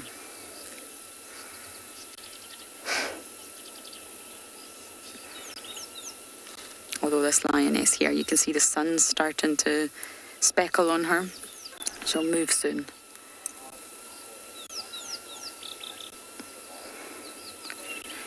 Maybe there's so many one-eyed lionesses and one-eyed leopards out here, and they're absolutely fine. They have such heightened other senses, such as their hearing and their sense of smell, that they can execute a hunt. For a lion, it's probably easier. You've got the pride. But we have purple eye, blue eye, hukumuri, nsele, so many examples. It's really, really common to see your big cats with eye injuries, from claws during mating, or even play, maybe an accident from play during a hunt, hunting the wrong species. So it's very common, and just like us, if we lose one eye, we can still see. Yes, it's no longer binocular vision, but we can still see. And the eye that you still have sort of remaining intact will become much stronger, become the dominant eye, and will compensate. Most likely, your other senses will become very, very heightened. Oh, goodness. Got everybody coming into the car. So yes, they can still see. Their field of vision will be slightly different, but that eye that still functions will become much, much stronger, and they will rely on their hearing and their noses, as they mostly do. They live in a completely different sensory world from us. They call it the Umwelt. Such a fascinating concept. If you fancy a read on Boxing Day, search it. UMWELT. It's from a German scientist, Jakob von Uexküll, and it's just a great concept, a great way of starting to learn about the sensory world of an animal. And when I say animals, I mean all organisms, from your mosquito to your blind ticks to your huge elephants, snakes. They all have a completely different perception of their own world. They can all be in this area right now. We've got lions. Let's just say, for an example, an elephant was to appear. Simon and I are here. We're mammals. There's a snake in the grass, and there's a butterfly that comes to lie on Blue Eye's nose. There's a huge range of species right there, and every single one of us, from your great grey pachyderm to your butterfly, will perceive this small space. We're all in the same space. This is hypothetical. But we're perceiving this environment in completely different ways, and every single one of us are most likely using different senses. And this is only a small patch of land, let's just say 5 meters by 5 meters. Other than Simon and I, we will obviously be very similar in the way that we perceive our environment, but not exactly the same, but similar. All of us in this area, each organism will perceive the area in an entirely different way. And to understand an animal, I firmly believe you've got to tap into their own world as much as you can and try and understand, how do they survive? How do they see their environment? How do they navigate across their landscape? And if you have a phobia and you'd like to get over that phobia, you'd like to challenge your own brain and challenge your own thought process, I recommend, if it's an animal, you do exactly that. If you're scared of scorpions or snakes or spiders or geckos like Trishala, just tap into them, start to research them. Okay, maybe don't look at photos if you're really terrified, and start to understand them. And slowly but surely, once you learn about their biology and their anatomy and their ecology, then maybe start to look at images or videos and understand, actually, this animal's really cool. Why am I scared of it? And that's what I did with spiders. I still don't want them in my bedroom, and I still don't want them crawling across me when I sleep. But I am utterly fascinated by them now. So that's a little tip for you if you fancy getting over your phobia. So we're going to sit here. We can't really go anywhere anyway, and enjoy watching our sleepy lions.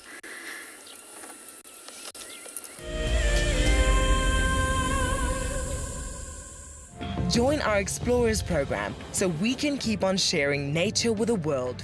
For a monthly subscription, you will have the opportunity to win fantastic WildEarth expeditions, have access to an animal identification app, receive weekly highlights from our shows, and much more. All the money will go to keeping these live safaris on air, which in turn connects a global population with nature.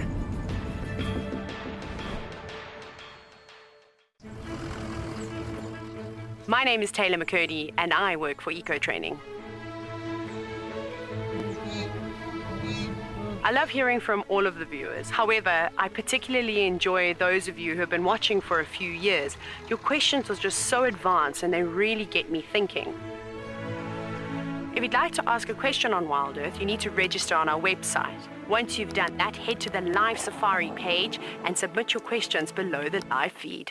WildEarth is launching our brand new Explorer program with an opportunity to win a very special WildEarth expedition. The lucky winner will get a behind-the-scenes WildEarth experience at the magnificent and beyond Ngala Tainted Safari Camp. The prize includes a 3-night stay for you and a friend with a chance to sleep out in the unique Ngala treehouse. Become a WildEarth Explorer and stand a chance to win this and many other prizes. Terms and conditions apply. Oh, it's going to be in trouble now. Oh, this is unbelievable stuff. Here comes a hippo in too. Go, Impala. There's a hippo coming in. I can't believe what we're seeing here. This is what we normally see in East Africa. It's all over. Hippo leaping at the crocodile now. Everything's gone underwater. Expect the unexpected here on WildEarth daily.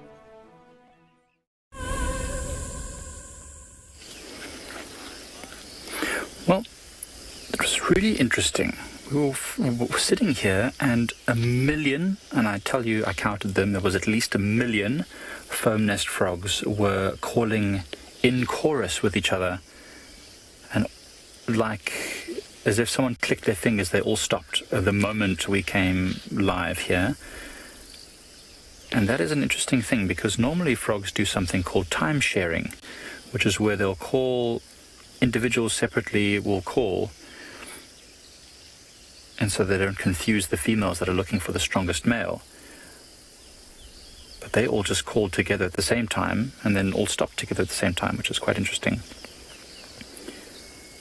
We're sitting quietly here at Ndlovu just to enjoy the peace, and maybe they'll start calling again in a moment. Let's just listen.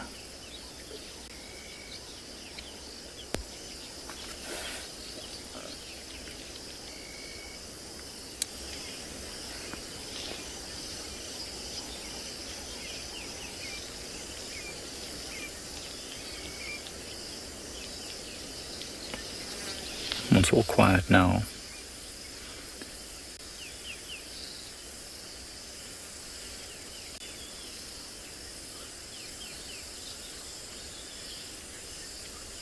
It's like the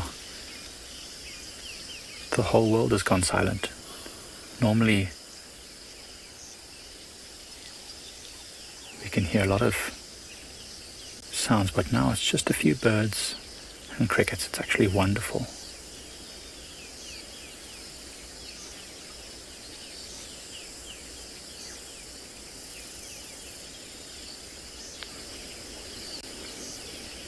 And these foam nest frog nests are going to start producing prodigious amounts of tadpoles soon.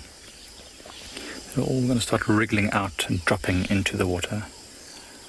Jerome, that's a good question, and to be honest, I'm not 100% sure, but it's probably a protein-based structure that is secreted alongside the same time when the males are secreting sperm and the females are laying their eggs.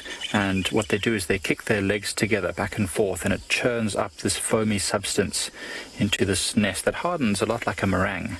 If you were to go over there and feel it with your finger, it's quite firm on the outside, but it's moist in the middle. And what happens is, as the tadpoles hatch, they eat their way out and wriggle through and then drop into the water.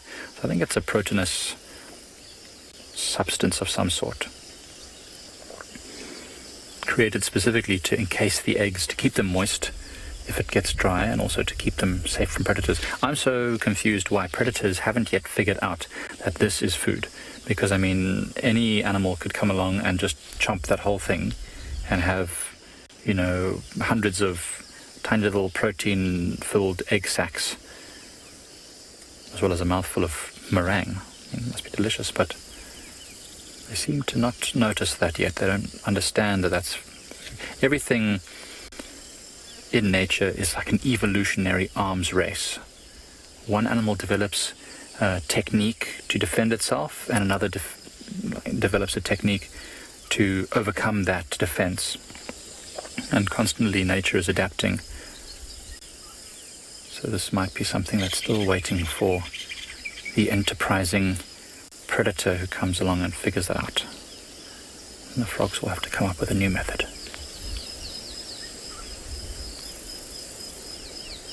Once the tadpoles hatch out, though, and fall into the water, they are now no longer protected, and they have to rely on themselves. So they've got counter shading, generally speaking, lighter underbellies and darker tops of their bodies, so that anything looking down from above just sees them as like a dark object. They wouldn't necessarily know that it's a tadpole. And they'll go and hide amongst these roots there below where that nest is. There's a whole bunch of roots that are sticking out into the water, and they'll hide amongst those and have to swim. And in fact, when they're tadpoles, when these young frogs are tadpoles, they're not very vulnerable. Of course, they are vulnerable, but at least they can swim fairly fast with their powerful little tails. But once they start to grow and they become sub-adult frogs, they start losing their gills, which means they have to come to the surface to breathe, and the tail starts being absorbed into the body, and the legs start sprouting. And so during this intermediate phase between being an adult frog and a tadpole, they're actually not good at either thing. They can't jump very well because they've got these short, stubby legs, and they can't swim very well because their tail's disappearing, and they can't live in the water because their gills are disappearing. They can't live out the water because their lungs haven't fully developed yet. It's a strange time for a frog, so that's really when they're most vulnerable. You don't often get to see semi or sub-adult frogs just because they spend a long time hiding.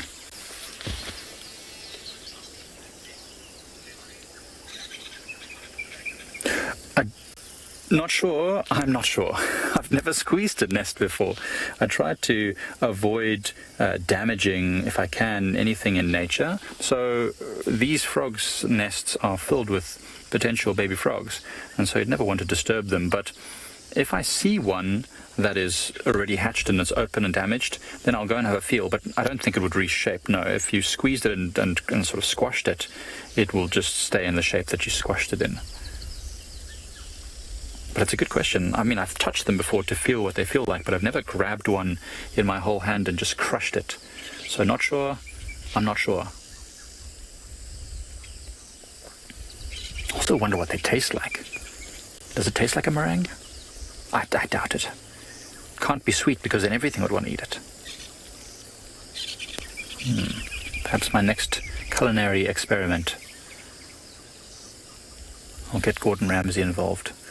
Or maybe Jamie Oliver. He seems to like those kind of experimental things. Well, whilst I decide how best to consume the used up egg sacs, I'll send you over to Tswalu.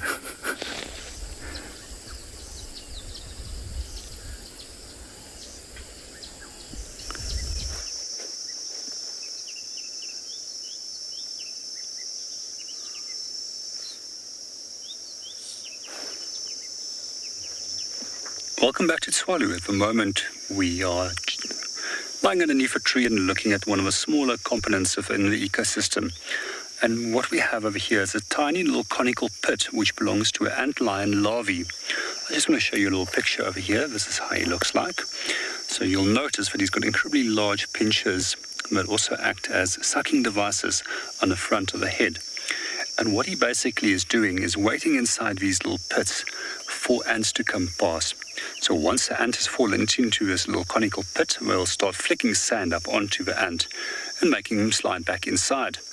And then they'll stab him with those sharp mouth parts, and they literally suck out the fluids from his body and discard the empty skeleton afterwards. One of the things that I find fascinating is that ants have got incredibly good ability of smell. So as an antlion, you also have to have a few tricks up your sleeve. So one of these tricks that they have is that they actually don't produce any form of waste product, except when they shed their skins and grow into the next phase of their life, when they will get rid of this waste product. Otherwise, these ants will actually detect on them. So these antlion larvae, they can live underneath the ground for quite a while, and once they become adults, they actually obtained a total different lifestyle as an adult, but resembles an insect that almost looks like a dragonfly. I'm just going to point out one or two of the species over here.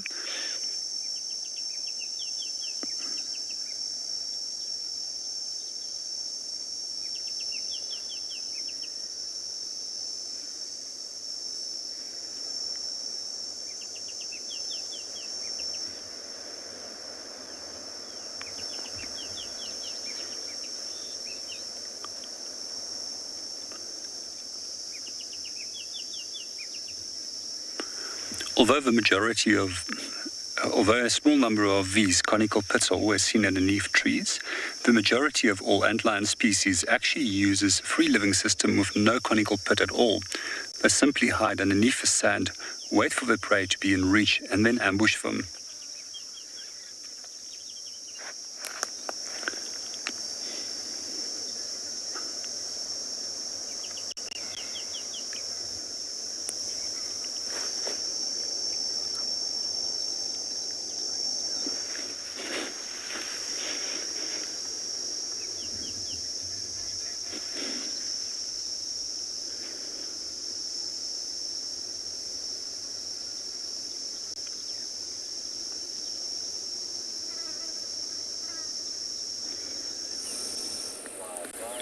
From ant lions to actual lions. Ant lions get their name based on looking a bit like an insect version of a lion. Now something's piquing their interest. They all got up and ran, we've repositioned, and we're staying behind them.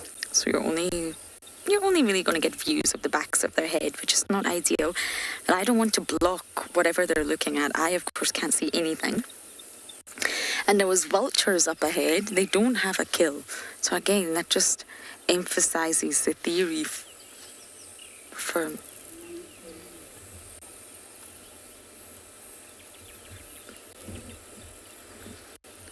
calling.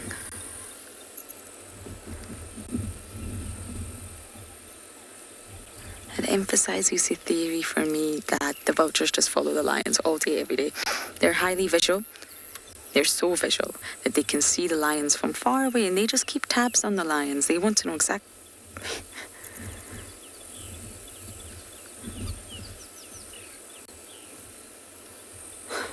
Very cute.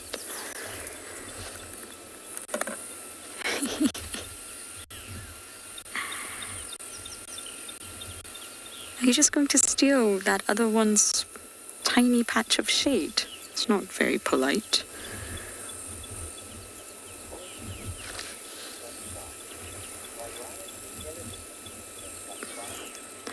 Miss Sunshine, what a question. All animals are intelligent. I'm not sure how you could possibly think they're not. There's a wonderful, wonderful saying. All animals are intelligent as they need to be. In my eyes, there's no way anything could survive out here without being intelligent, without being able to find food, whether it's through scent, sight, smell. Avoid predators. Again, whether it's through sight, sound, smell. Find a mate in this huge landscape. Find a mate. Successfully mate. Know how to protect your offspring. Even if that means just laying eggs and leaving them, that's still the right choice for that organism. Absolutely. Every species is intelligent. Now, of course, there's different levels of intelligence and cognitive abilities.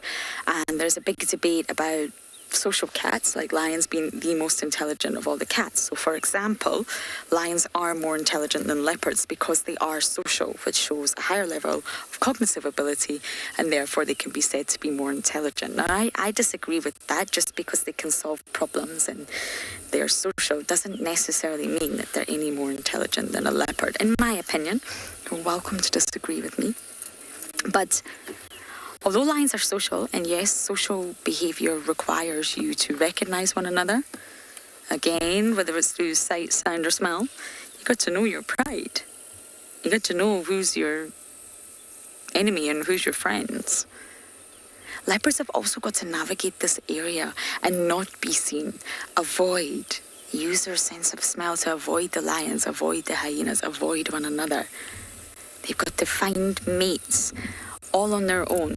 I think that also requires a really high level of intelligence. So yes, lions are intelligent. I think all animals on some level are intelligent.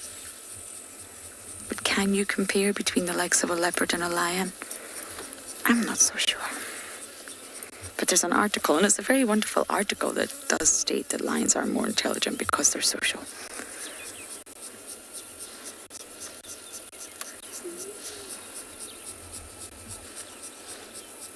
They're all moving off now. They're heading south, which means they're heading further into Djuma. I just don't know what they're looking at.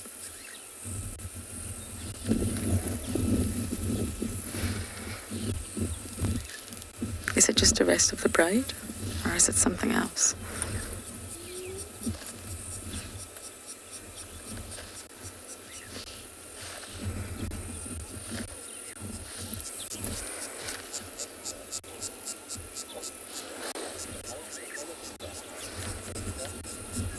Alexa, I couldn't possibly answer that question. I really do believe that all animals are intelligent. I really, really do. There's lots of, when it comes to animal intelligence, there's lots of different factors that have been looked at over the years. And one of them was brain size to body ratio. I think they're calling for the rest of the pride.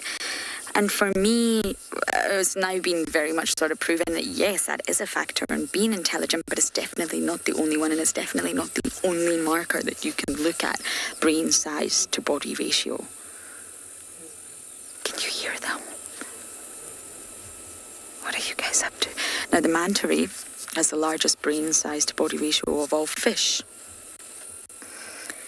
Now, they're said to be highly intelligent, but really, I just don't think that's enough to say, yes, an animal is intelligent because they've got a huge brain in comparison to their body. There definitely has to be other factors that are looked at there.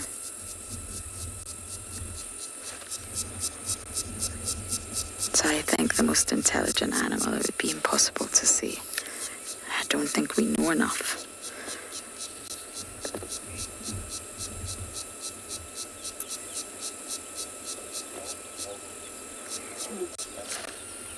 Okay, I'm going to sit tight here a little bit longer and try and figure out where all the talamatis are off to.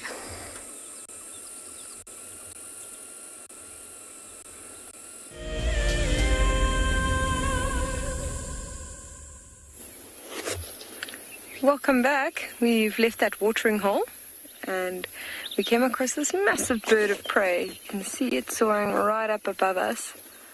You can see it's quite light under the body, under the wings and right through the body, and then it's got a dark trailing edge along the side of the wings.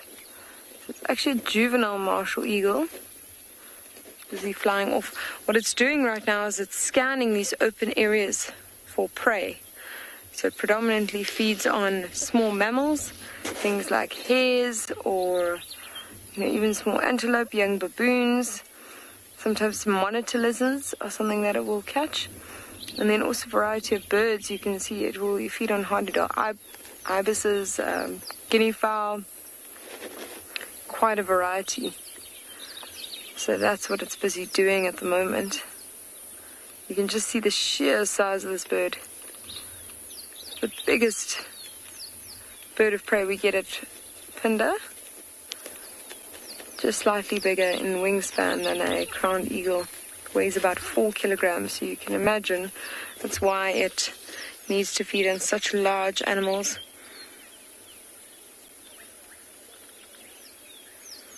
To sustain sort of that body weight. Unbelievable.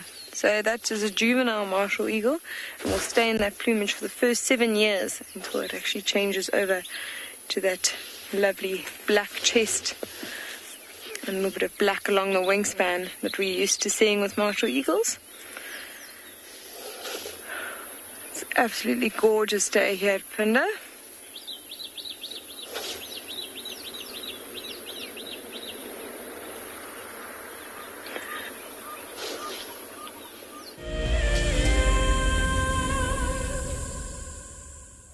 They're all moving off now, every single one of them. I don't know what they're up to. But I have a nice quote for you with regards to animal intelligence. Now, I'm a big collector of quotes. It's one of my passions. I love it. I love to collect quotes, books and books of them. And one of them about animal intelligence is, what we observe is not nature in itself, but nature exposed to our method of questioning. And that's by Heisenberg, 1958. I'll let that sit with you for a little while. But just to sort of finish on intelligence, because it's a huge topic. There was a scientist called Thomas Nagel, and he posed, what is it like to be a bat?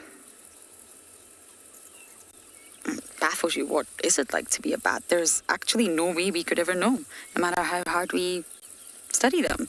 There's no sort of way for us to enter into the subjective life of another species.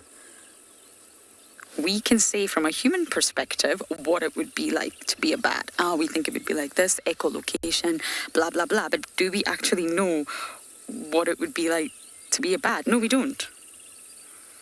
And Nagel actually really wanted to find out how a bat feels to be a bat. Not what a human thinks a bat feels like. I hope this makes sense. And he concluded it is completely beyond our comprehension. And there's another quote that if a lion could talk, Because since we've got some lions here, we would never understand them. We would fail to understand lions even if they spoke our tongue. Sometimes this even happens within the human race, of humans of different cultures. Do we really understand them, even if we know their language?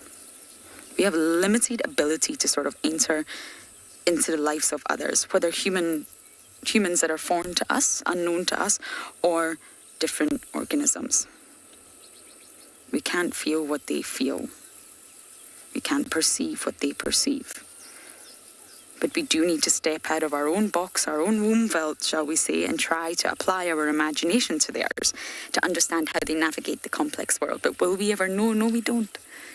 Will we ever know what it feels like to be a bat? No, because we're not bats. I hope some of you are not bats. Batman's an exception, but you know, we are a human trying to understand with technology and intelligence and the modern world, trying to understand what it's like to be a bat. But no, we're not bats. That's fascinating. I've got a book. It's a wonderful book. And I read a lot on animal intelligence. Are we smart enough to know how smart animals are? By Frans de Waal, if anyone fancies a good read. I do think we've lost our lions, and this is an incredibly thick block. They've ran south. You know, I have a funny feeling that they will appear on the dam cam later. The dam cam is in that direction. Simon sees another lion. Direction. Lion. So right in that direction where the lions are moving. And the dam cam's just down there. Aha! Is this dark mane by any chance? I see lots of hair that can only suggest one thing.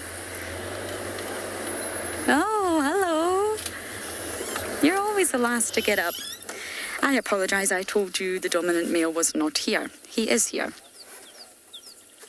Chris, you love this pride, me too. I love them both. Equally, I obviously have a firm attachment to the Nkuhumas because I've spent a lot more time with them. But they're neighbours. Resided over by the same coalition, and here we have Dark Mane of Oka.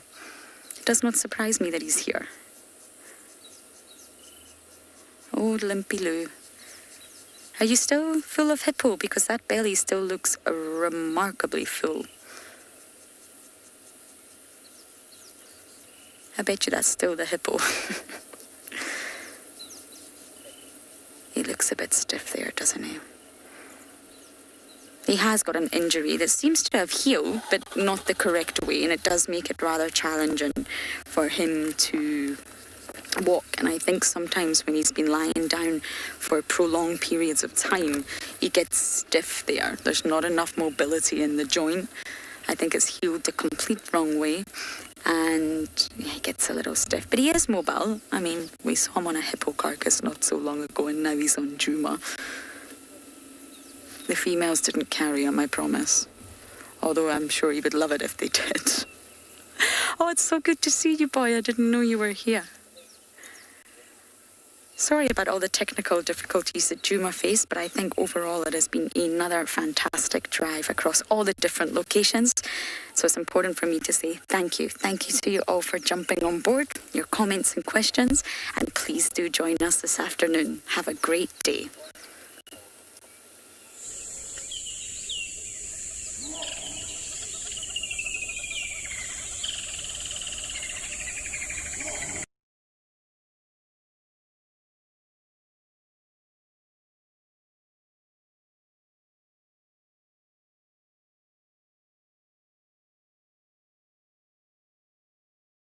I'm having a wonderful afternoon. We finally solved the mystery of Princess Tlalamba up here.